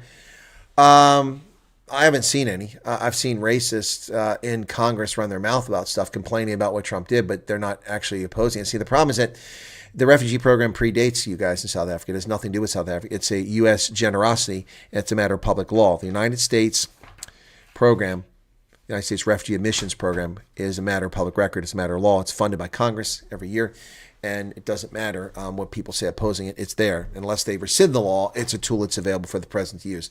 So your point specifically is, are they complaining about Trump offering it to white South Africans, which is not what he did.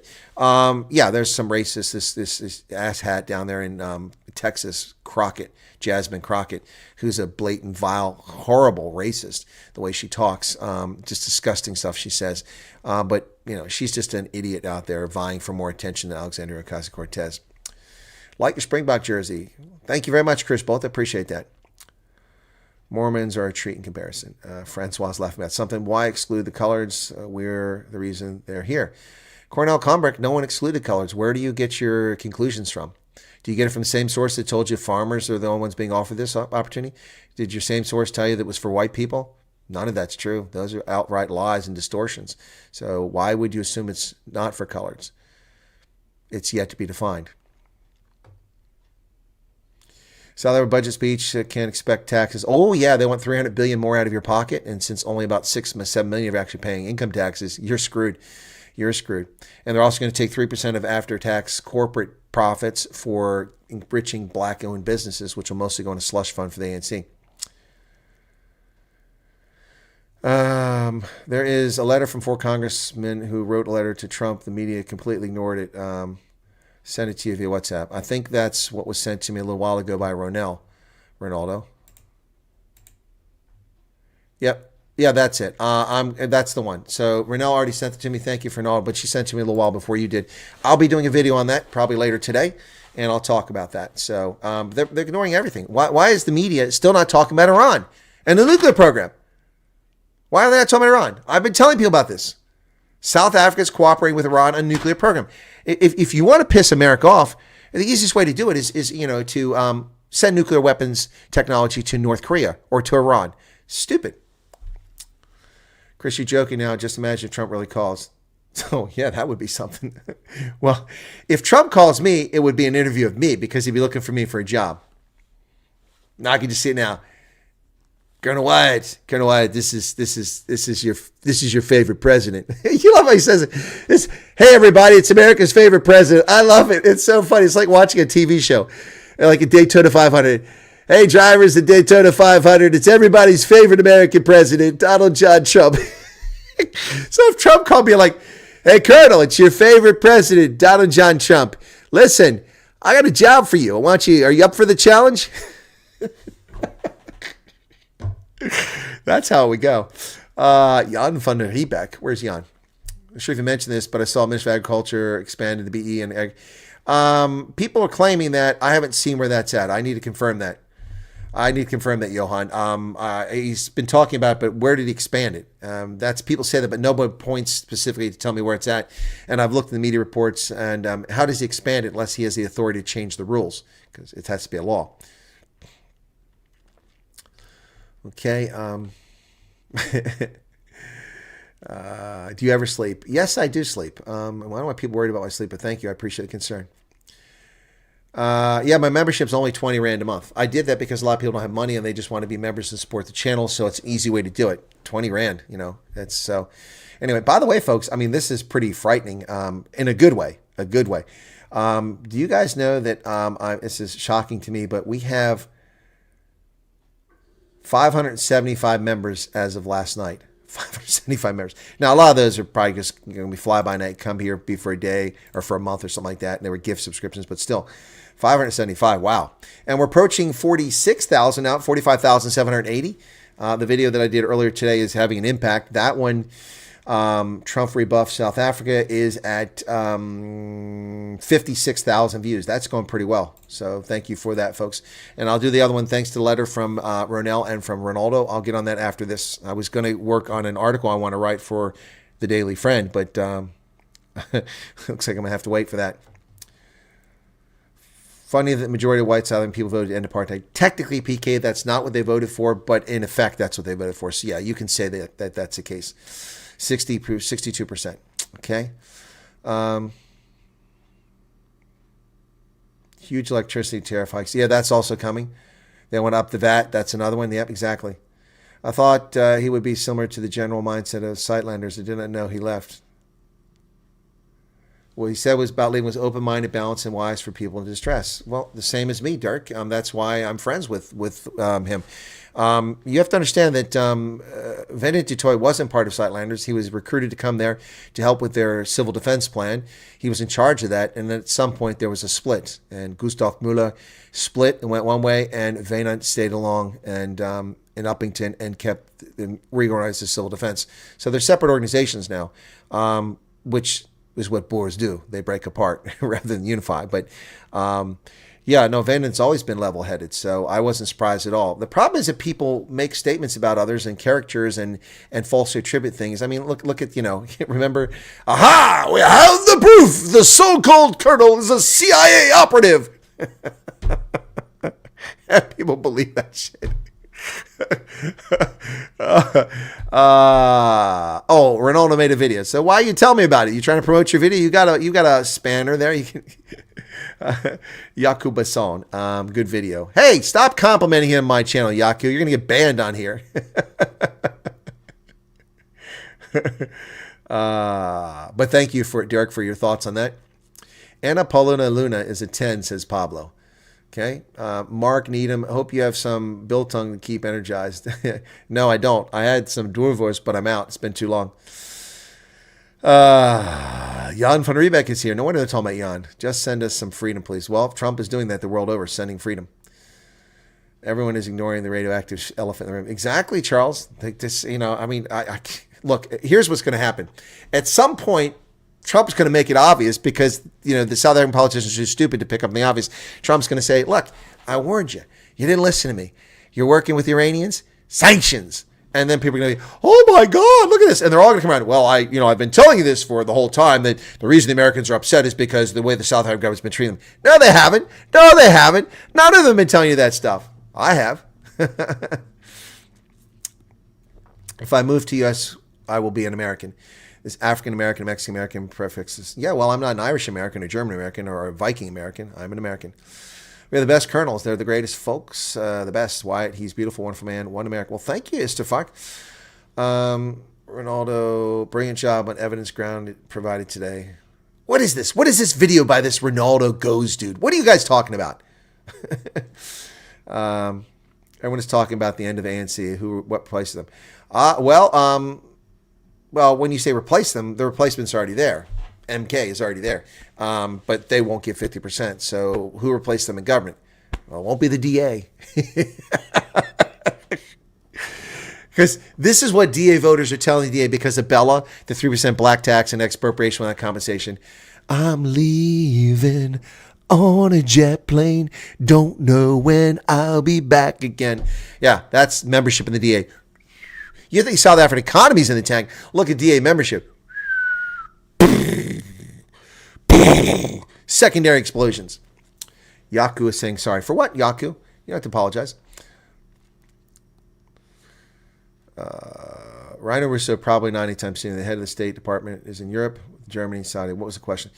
Should get Chris on the Joe Rogan podcast. Yeah, you guys, you need to go on these shows and just flood them.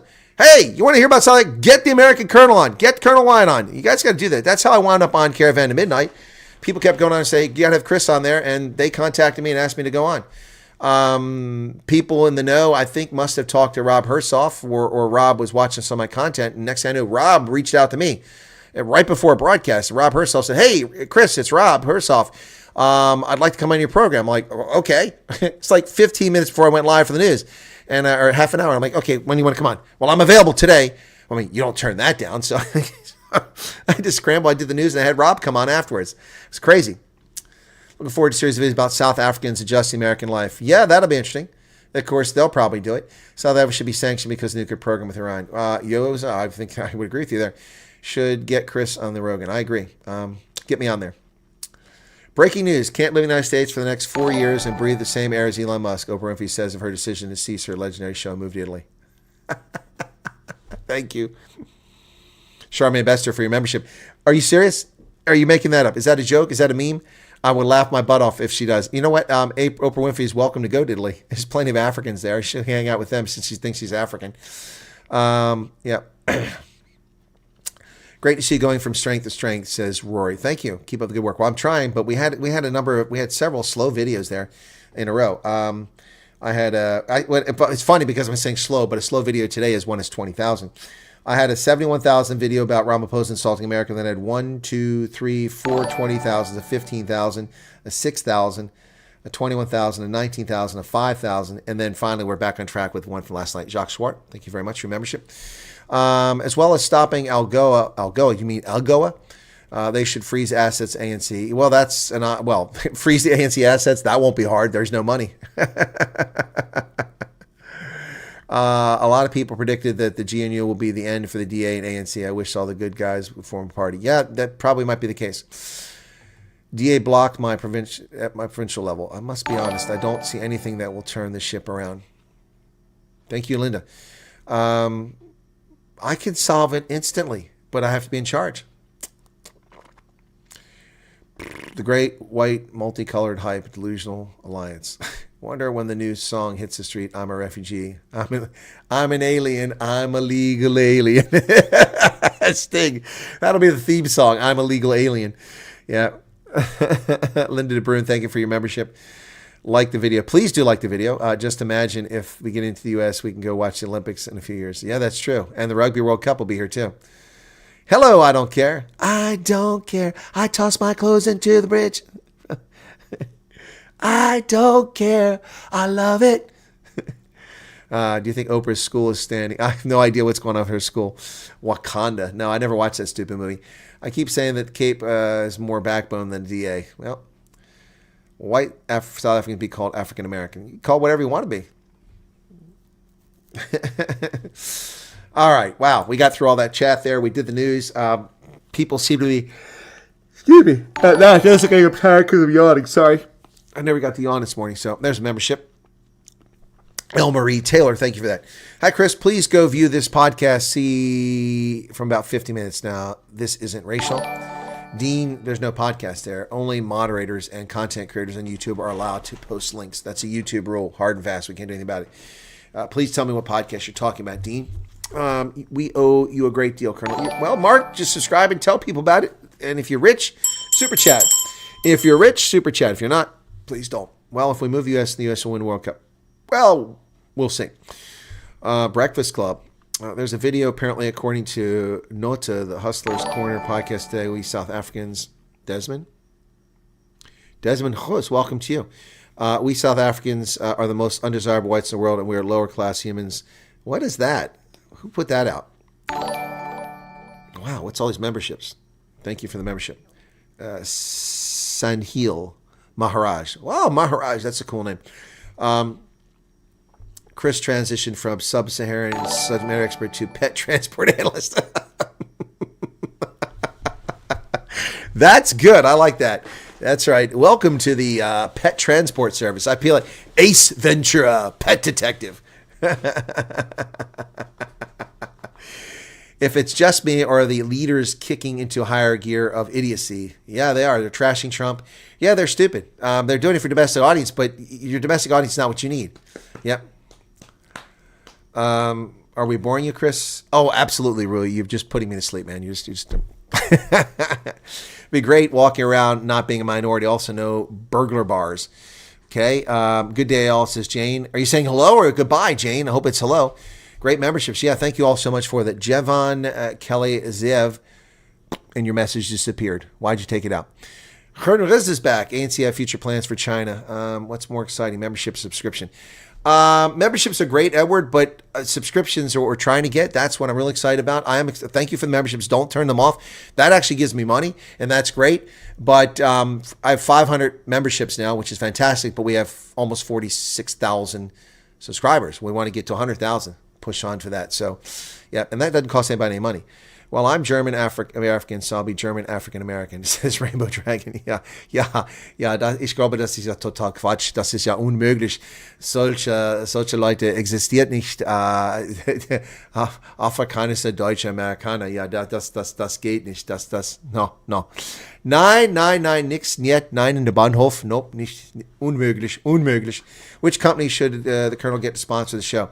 Actually, I'm signed up for the affiliate program. I can start pimping goods right now on YouTube. I haven't done that. I think it kind of gauche. Maybe if I get to 100,000 subscribers, I might do it. Maybe sooner. We'll see.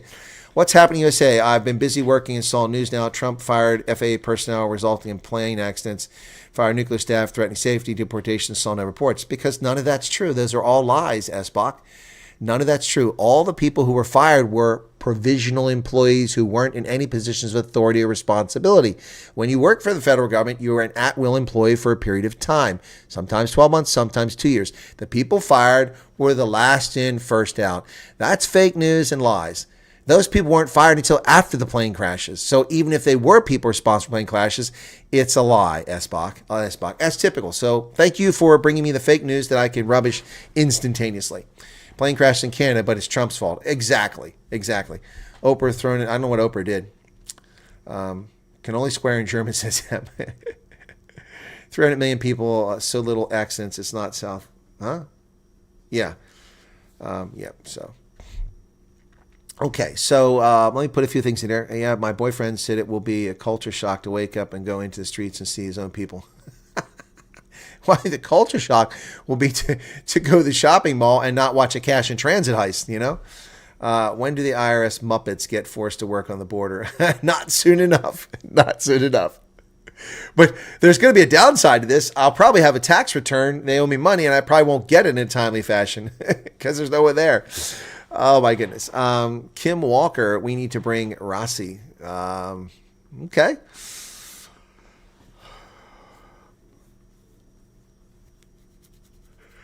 So, Ronaldo, what are you up to, man? We've got Wednesdays with the Colonel tomorrow. I've sent Ronaldo the link, so we should be good. Tomorrow I have Franz Cronier, and we're going to go from that straight over to Wednesdays with the Colonel. Check out the Hell's Canyon on the Snake River. Yeah, I know Snake River Canyon. Oh, Johannes, thank you for that, Pretorius. Steven says, Chris, in 1990, I was caught for reckless, negligent driving. Got a police clearance certificate, appears as criminal record. Oh, that's a super chat. Sorry. Thank you for the super chat, Stephen. I don't know the answer. If it's been resolved, I don't know. Yeah, they're mostly concerned about murderers, rapists, pedophiles, things like that. So, but I don't know the answer to that, Stephen. So, but I would imagine that's probably something that wouldn't be a showstopper. I mean, if I were adjudicator and you came to me, it was an offense that happened 35 years ago. I'm not going to hold that against you unless it was a serious felony. For years, Boeing is in the news because of safety concerns. There are documentaries about the issue. Now people blame Trump. Yeah, exactly. Thank you very much. Thank you for that. That's so obvious, Eve. Exactly. In fact, Boeing's been fined hundreds of millions of dollars for their failure, for their safety inspections and such. And you're going to blame Trump for the crashes. Ridiculous. By the way, did Trump create the air corridor? Did Trump create the work shift that was 50% short of air traffic controllers the night that happened? No. How long was Trump president? A few days when that happened. Sean Duffy was literally the Secretary of Transportation like 18 hours before this happened, and people asked him, is he responsible? I mean, that's just comical. We have hundreds of thousands of flights every single day around America. Thank you for the super chats. Keep coming in. Where's your bell? There it is, LT Ghost. Yeah, so we have hundreds of thousands of flights around America every day. Sean Duffy's been the Secretary of Transportation for 18 hours, and he's blamed for mid-air collision. That's a consequence of the foolish decision to put those corridors so closely together. In fact, I don't know why the corridor doesn't fly over the Baltimore-Washington Parkway. Why doesn't it fly over what is that? I can't remember the number, whatever that highway, it runs just east of Bolling Air Force Base. That's where that air corridor should be for helicopters, not over the Potomac. That's asinine. I mean, they're not going to let them fly over Bolling Air Force Base. I get that. It's restricted airspace, but they could fly over that other corridor. It makes a lot more sense. Culture shock would be having to drive on the wrong side of the road. Well, Clemster, I don't know why. You're already driving on the wrong side of the road if you live in South Africa. If you come to America, you'll finally be driving on the right side of the road, the correct side.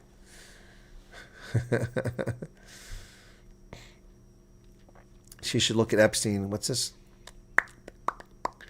I moored someone. It was on my record for 10 years. Just got it off last year. Okay? You were very violent people, South Africans.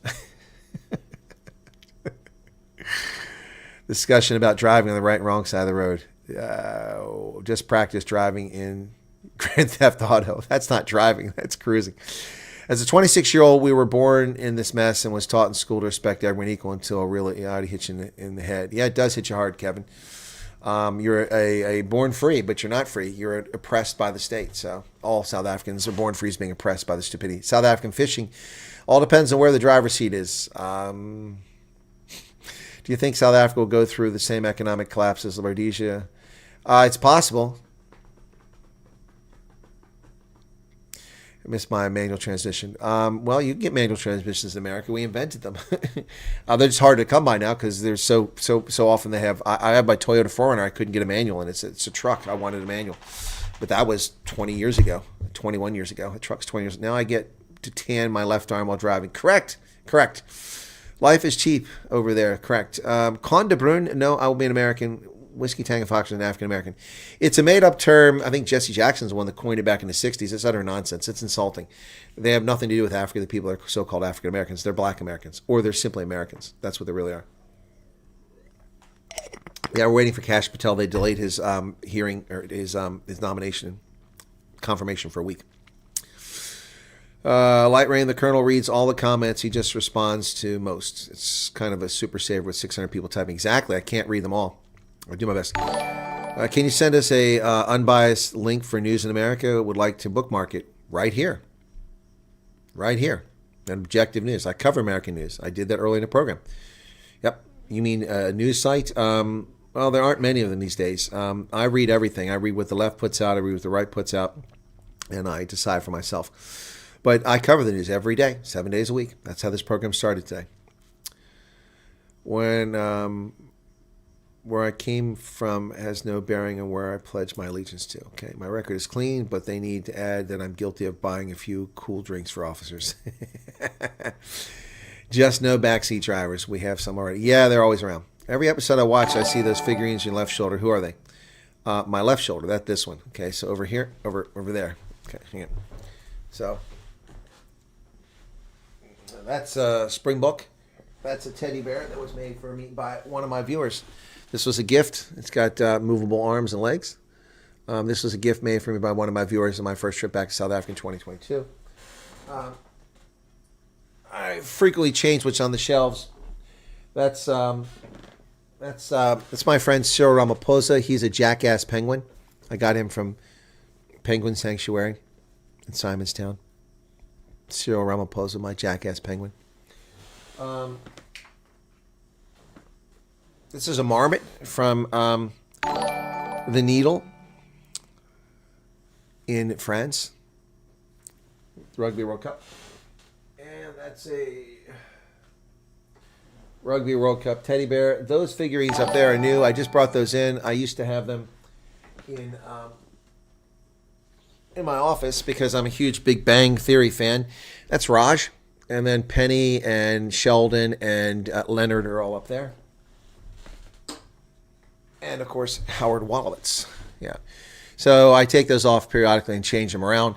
On the lower shelf down here is a troll from Norway. There's 2 trolls. So, because we get trolls on the channel all the time, I have Norwegian trolls from my time in Norway.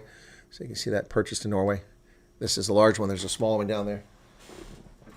And, yeah, he's on the other side. And over there, that's a bear walking through the forest. It's a Christmas thing, but it's kind of a winter thing, so I left it up.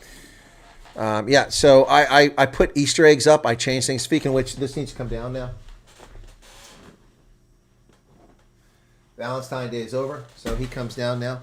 But I'll put something else on the shelf. But I used to, every episode, every couple episodes, or once a week, change it up and put Easter eggs up there for people to find. So, yep. Do you think the talks of the Russians won the war? Yeah, I do. I think they will. Don't know when, but I think they will.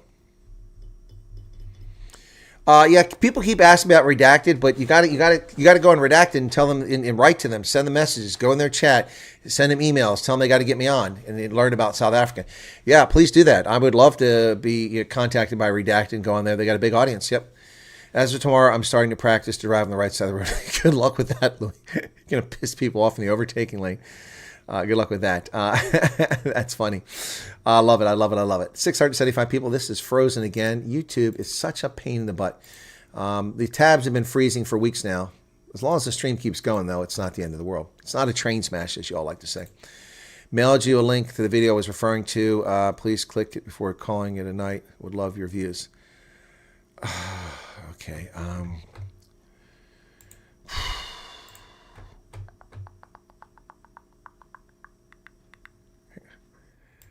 Oh, hang on a second here. Shoot, what time have I got this?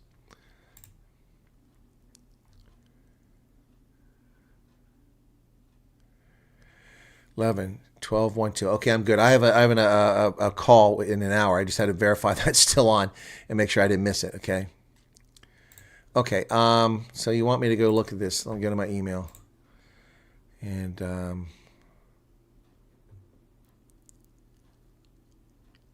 these are questions. There's nothing here. You're saying that you sent me a link. There's nothing here. Monique mailed you a link in the video. Okay, I'm looking in my mail, and I don't see any Monique here anywhere.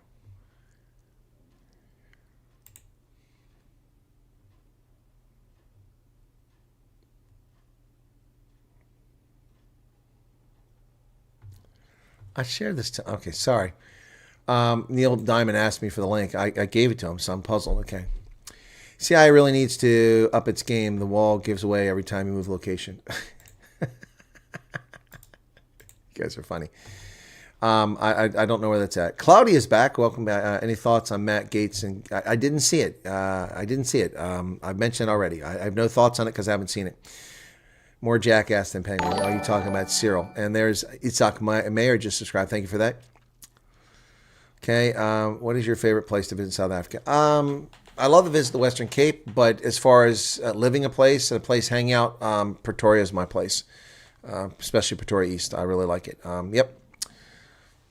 Can I bring my solar with me and leave my wife? Nico, I don't think you want her to see that comment. SV Endless says, yes, Big Bang Theory. Yeah, you got to be careful about speeding here because cops will get you. And you get points, your insurance goes up. Okay, I have no issue. Monique, did you just send that email or have you sent it a long time ago? Because I just looked, it's not there a few minutes ago. It is the best TV show ever, The Big Bang Theory, hands down. Yeah, I love the penguin. Looks like Ronaldo. More subscribers are coming. Wow, let's take a look at it. Subscribers are popping up here today. It must be that video. 45,806, yep. This tab will not open. What is going on, YouTube? Okay. Oh, we're down to 584 now. People are leaving. What's going on there? Top chat, live chat, close. There we go. All right, get rid of that. I think I closed a bunch of stuff over there. Now we're back. Okay, cool beans. Okay, Where's Juju? Under the desk. I keep Juju in the garage. It's cold out there. That way he stays quiet. He can't move around fast. Bazinga. That's right. Okay. Can you change them now? I can change them all the time. Can you get Senator Ted Cruz on the show? I'll ask. I'll send it. I'll write. I've never tried it, but we'll see. I'll ask. Maybe sometimes I get people on the program because they respect the rank and my career, and so I'm able to get them. I got Kevin Sorbo was on the program because I met him at the CPAC convention, and his brother was Lieutenant Colonel in the Army. I was a Colonel in the Army, and so he gave me an interview, which was pretty cool. Yep. Somebody's got to go. What's the story of land grabs in the USA for solar farms? Never heard any such thing. What are you talking about? What land grabs? Michael Busa says, doing a great job. Thank you. Appreciate that. Jaywalking is still a crime in most states. It's a crime in some states, but I've never been arrested for jaywalking. But then I usually cross the crosswalk. Water saying just kicking out, put me on a plane, Johan. Does anyone still have some old curriculum history books been removed since 94? No. Yeah, Kevin Sorbo is based. He's a fantastic conservative, and it was great to have him. Sitting in the dark, electricity's off. Sorry to hear that, John and DeVette. Sean Barkinson said, hey, man, for small infractions, police are less expensive in the USA. Donuts seem to be the main currency. No, you better not try to bribe a cop in America. You're going to get in a lot of trouble. Speedy tickets can be quite expensive. So I'll tell you a story. I was in New York on my way up to Buffalo, on my way to Canada for the Niagara Falls. And in a little town outside called Pavilion, I was on the interstate, and I was not in a hurry because I was making good time following the speed limit. I got off the interstate to take this back road to drive up to go just to see the scenery. And I went through Pavilion. There's a traffic light. I stopped. And then I took off. The speed limit is 35. Then it goes to 40, 45 as you climb a hill. As you crest the hill, the speed limit is 55. So I crested the hill, and I had the car set. I pushed it up, set it for 55. The car crested the hill, and then it's not downward hill. It's just kind of like a little slight downgrade. And a few hundred meters down on the right-hand side was a petrol station. It's no longer in use, just sitting on a corner at a traffic light at a robot. So as I go down, I looked, and it's the speed because I crested the hill and I'm picking up speed, and the engine hadn't slowed it down yet. So I was at 57 or 58, and it's digital. So I tapped on the brakes, to make sure I'm going 55. Which is silly. That's not a big deal. 5 miles over the speed limit. I wasn't going that. And I saw a trooper coming up the road, opposite direction, and there's a little dip in the road where his car went down.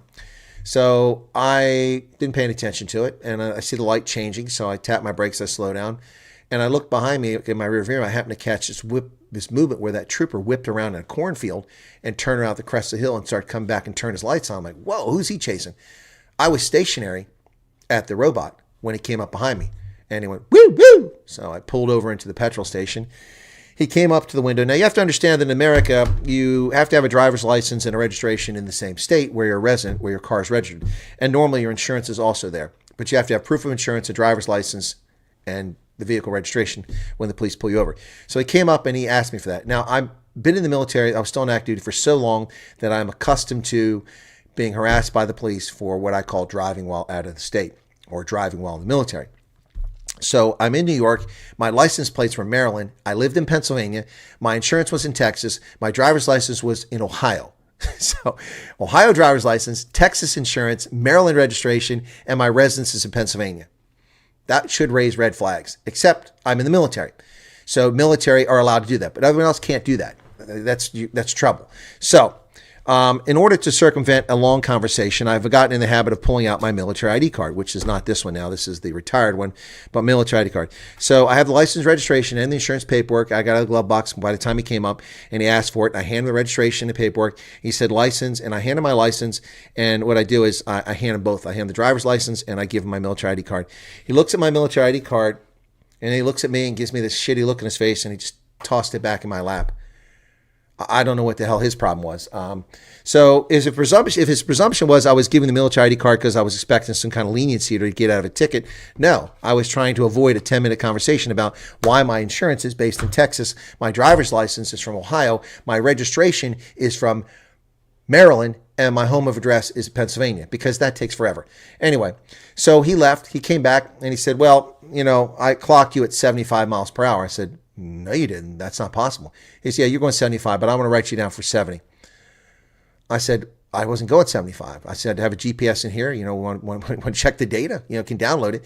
He said, no, and he gave me the ticket. So I was pissed. I drove and took a break a little bit later on, and I went and looked up what the fine was. In New York State, if you're 15 miles an hour over the speed limit, which is what 70 was, it was 55 there. Thank you for your membership. I'm not going to do all these salutes for the membership. If you're 15 miles an hour over the speed limit, that time in 2017, 2018, whatever it was, the fine is $650 for speeding because it's excessive. $650.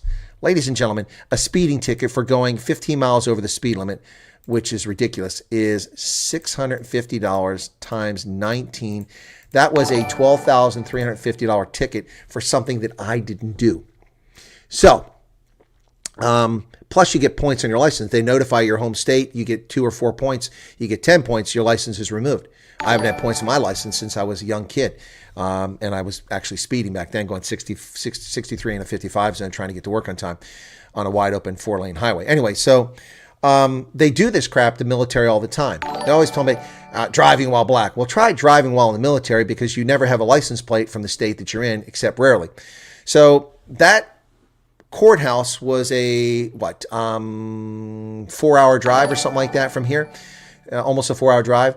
And so the presumption on the part of the troopers is that they'll get the money and I'll pay the fine and I won't contest it. Well, you're wrong. You're wrong. The day that my court case finally came up, because I refused to take a plea, I didn't commit any crime. The day that my court case finally came up, I had talked to my boss at the War College and said, look, I want to contest this ticket up in New York, upstate New York. He said, yeah, you can take the day off because I wasn't teaching that day. So I drove up to Pavilion, New York. I went to the scene of the crime that didn't occur. I measured the distance on the highway. I found the dip where he claimed to have, speed gunned me. And with the type of radar I was using, I researched the radar. It would have been physiologically impossible for him to have radared me and got an accurate reading because there was a dip in its line of sight. There's no line of sight when your radar is pointed downwards. So I measured it. And I also went to where the prosecutor was. The prosecutor, it's an elected position, was a young guy, young attorney in his late 20s. And he was in the neighboring small town because they cover multiple towns. I went to that town. I met the prosecutor and I introduced myself and was very polite. And he was very polite. And I explained what was going on. I said, I'm not taking your plea bargaining because the officer is wrong. I wasn't speeding. There's no way he could prove it. And even if he was claiming I went that speed, there's no way I could even achieve 70 miles an hour unless I've been driving through that town and there are cameras back in that town. Someone would have caught that. So let's go check the cameras. Anyway, so he was very polite. I went to the trial and I was called. The only time I've ever appeared in court in my entire life over this scumbag state trooper trying to give me a ticket for something I didn't do. And I got up, and then the prosecuting attorney actually almost became my defense attorney. He said to the judge, Your Honor, we'd like to, by the way, I was wearing my military uniform, my fatigues, because that was my uniform of the day, and because I'd started work that morning before I drove up. And he said, Your Honor, we'd like to thank Mr. Wyatt, and as a prosecutor, we'd like to drop all charges against him. We see insufficient evidence here that he was actually speeding, and I won. But it cost me an entire day, and it cost me probably about $40 in gasoline. It's just insane. BS. Anyway. All right. Do not climb out of your vehicle. Yeah, don't get out of your car in a vehicle. You get shot, man. You stay in your car. You take instructions from police. Kim, you're asking if I appealed it. I just told that story, so this was before I told the story.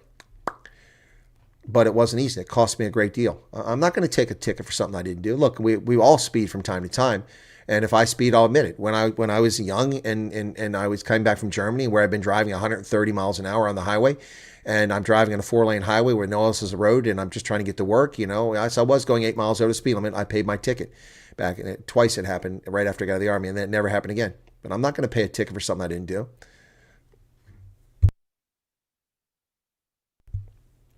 Electricity bills, $10,000 per month. It went up from 40. Wow, that's crazy. That's crazy. Okay.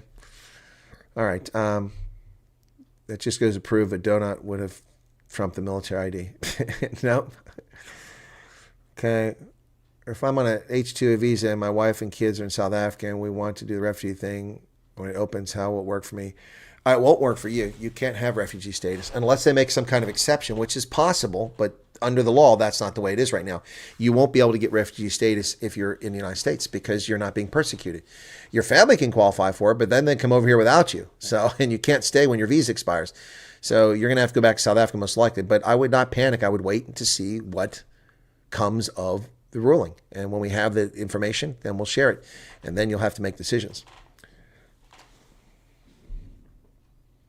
No, they don't like you trolling at the airport. Crystal, your family would have to go through the process themselves. If I'm following these videos correctly, you will have to keep your visa unless you come to South Africa and apply for them. Yep, that sounds right. Yana Devet says, wow. Wow, what? My speeding ticket story? Brendan Bothma 6 says, first live stream. Welcome to you, Brendan. Nice to see you there. Troopers do look good in uniform, though. The insurance thing is injustice. I must pay them or go to jail. There is a loophole. God is my insurance. Okay, Javon, good luck with that. We had no power yesterday for 6 hours. Good Lord, that's crazy. What is this? Something on my neck. Beekeepers in the USA reported massive losses of honeybees. The colony losses averaging 50%, threatening food. Studies pending. Okay, I haven't seen that story. I'm not aware of those losses around here. Jessica plays Sims. Okay, well, welcome to you. Today's word is patience, yes. Okay, what was the 1994 referendum actually about? Where can one get the true information about it? The 1994 referendum, well, you probably find on Wikipedia. I mean, it's pretty easy. Was not specifically did we end apartheid. Okay, South Africa, 1994 referendum. 1994 referendum, South Africa. Okay, Andre Dutoy. Okay. That's not what I want. That's a general election. That's not what I asked for. Oh, 92. I said 94. It's 92. The 92. Yeah, it wasn't 94. It's 92. You guys said 94. I didn't. A referendum ending apartheid was held on March 17th, 1992, limited to white South African voters. They were asked whether, this is what they were asked, whether or not they supported the negotiated reforms begun by President de Klerk 2 years earlier in which he proposed an end to apartheid. The result was an election. It was a large yes. It's whether or not they support it. Now, this number here says 68. That is not the information I have. I don't know where Wikipedia got this information from. The information I have was 62% of the people voted yes to end it. And again, so it was, do they support F.W. de Klerk's reforms? That's what the referendum was. And his reforms included potentially ending apartheid. So, no, you said it was 92. It's 92. I don't know where the 94 came from. Okay, yeah.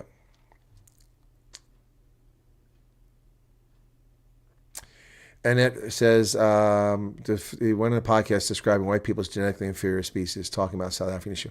Well, if he's in South Africa, the South African Human Rights Commission should go after him. So when did you put that in? That was 114. Okay, 114. 114. 114. Where the hell are you at there? Anne-Marie Fritz. Okay, there it is. Okay, I want to copy that and save it so I've got it later on. Yeah, if he said that in South Africa, then the South African Human Rights Commission, to prove that they're not captured entity, should be prosecuting him in the Equality Court for his degrading comments about white people. But it won't happen. Yeah, the B problem has been a problem that's been going on for years, so this might be something new. What would happen to our driver's license if we get refugee status? Asked and answered, but you're new to the program. I'm going to encourage you to go watch my 14 refugee questions. It's on the channel, and people aren't watching it. Frustrating. Let me give you the link to that very quickly. Actually, I have it here. And then, there it is. Okay. Top 14 Afrikaner refugee program frequently asked questions. So open this up in another tab and go there at your leisure, but I'll answer your question directly now. You must have a driver's license issued by the state that you reside in. That is the rule and the law in America. So you have to do that. Where the hell is, okay, there we go. Okay, replace pin. So it's pinned up there. That's the 14 questions. So if you have a South African driver's license, you cannot drive on that. If you come here as a tourist, a business person, they usually accept that, a car hire, reciprocity there. But if you move here as a refugee, you must obtain a driver's license in the state where you're resident. You have no choice. Every state has different rules. Usually it's 30 to 60 days, usually 60 days, sometimes 90. So I was active duty in the Army, and my driver's license was Ohio, because I'm an Ohio resident, even though I lived here. It's a special status. Military can only be taxed and vote in the place they come from when they enter the service, unless they change their residence. So I paid income taxes in Ohio, and I voted in Ohio, and I didn't have any obligations here in Pennsylvania, even though I lived here. So when I retired, I had an Ohio license. The whole time I worked here for 4 years, even though I was living in Pennsylvania, I had an Ohio license. I had 60 days from the time I retired to convert that to a Pennsylvania license, or if I was pulled over and also convert my registration of my vehicles. One was in Maryland, one was in Ohio, convert them both to Pennsylvania. If I didn't do that, then I would face a fine if pulled over by law enforcement for driving illegally. So you'll have to do that. But if you have a driver's license, normally there's reciprocity, and you probably won't have to take an examination. You just turn in your driver's license. They may not make you turn in a foreign driver's license. So growers in Swazi fight with bush knives over water source. Good Lord. Well, nobody knows what colony collapse is about. Tom, supposition has to do with insecticides. Supposition has to do with monoculture. There's lots of things for it, but it's tied to a lot of things, including viruses. I'm a beekeeper, so it's not overblown. It's real, but it tends to be industrial scale beekeeping colonies, not the average beekeeper, small beekeeper. We drove out of the airport with a rental straight into oncoming traffic and almost crashed into someone. Not the best start to vacation. Well, you're driving on the wrong side of the road in South Africa. You got a bad habit. Listening to the Colonel interview with Neil Diamond with my husband on the TV and this live stream on my phone and my earphones, I'm hearing the Colonel's voice from all angles. If you have call in 45 minutes, you haven't taken a break, you must think of rack me up. I'm going to wrap up in a moment. Eric is a good Burmese. Okay, thank you. Thanks, Chris. If I go back, if the refugee, if I get, we'll be able to go back. You're going to come here with the refugee status, and you're going to have to comply with whatever they come up with. But if you're asking, can you go back to the farm you were working on? Probably. I mean, if they want you back there, but you'll be working with work permit as a refugee, so it'll be different. Please watch Mbula's threat to Trump. I say doesn't need USA. Morning shot. Okay, well, that video is not going to help me. Is there a media source? But thank you. Didn't word that perfectly, but that's the idea. I don't eat biscuits. Thank you, Chana. See you tomorrow, says Bernadette. All the potholes. Okay, just watched Aaron Sorrell's video. Give it a watch. Okay, all right, guys, that's it. I want to wrap it up here. Thanks for being here. Be sure to hit the like button to the 500 people still currently here. We didn't get to 1,000 likes. Bummer. We could have gotten 1,000 likes. I didn't pimp the like button. That was easy. And a whole bunch of people gave super chats. Thank you for that. And my apologies if I missed any of them. I don't think I did, but thank you so much for that. All right. Cheers. And I'll probably make a video about that letter that Ronell and Ronaldo sent to me. Also check out Ronaldo's video. All right, guys. Cheers, cheers, cheers. We'll see you tomorrow for Franz Cronje on the program tomorrow. And then over to Wednesdays with the Colonel. All right. Cheers and be safe out there. Don't take any wood nickels, folks. Don't take any wood nickels. Cheers. Hold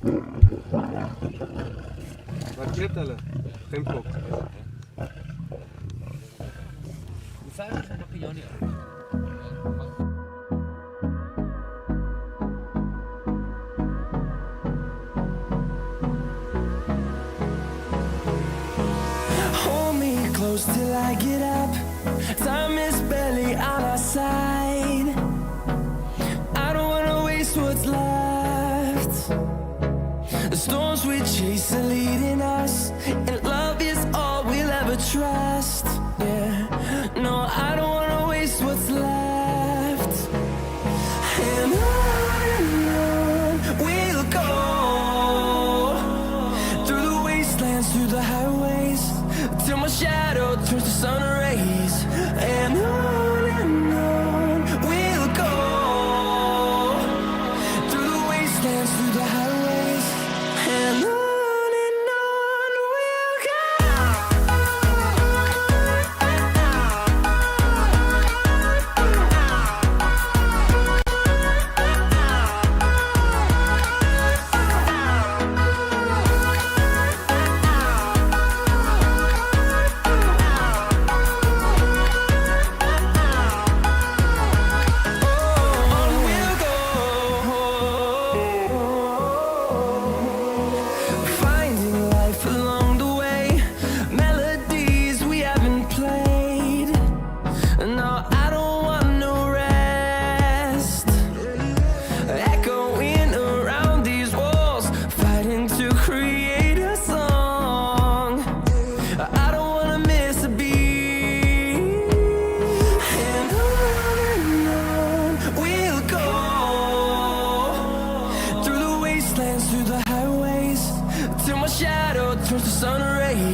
This morning I'm sharing the stage with guinea fowl, and quite a few of them, as you can see. Yeah, they're sharing the stage with guinea fowl and barking dogs in a residential area here in Somerset West.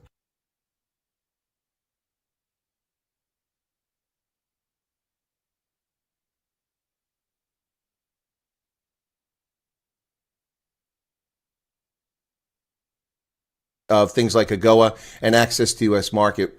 So a lot of those companies, of course, people are pretty easy to figure out. Most of the jobs in this country actually, they do transport.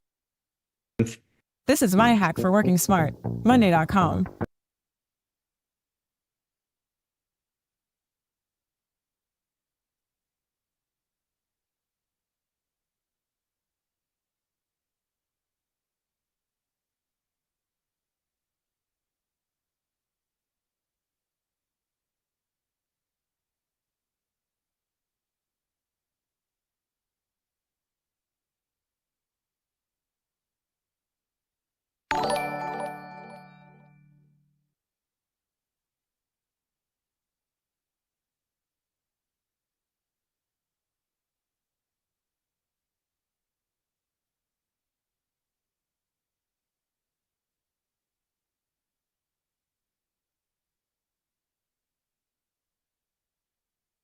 Just realized I'm still live, folks. Sorry about that. Yeah, we're still live. Sorry about that. I just realized that just now.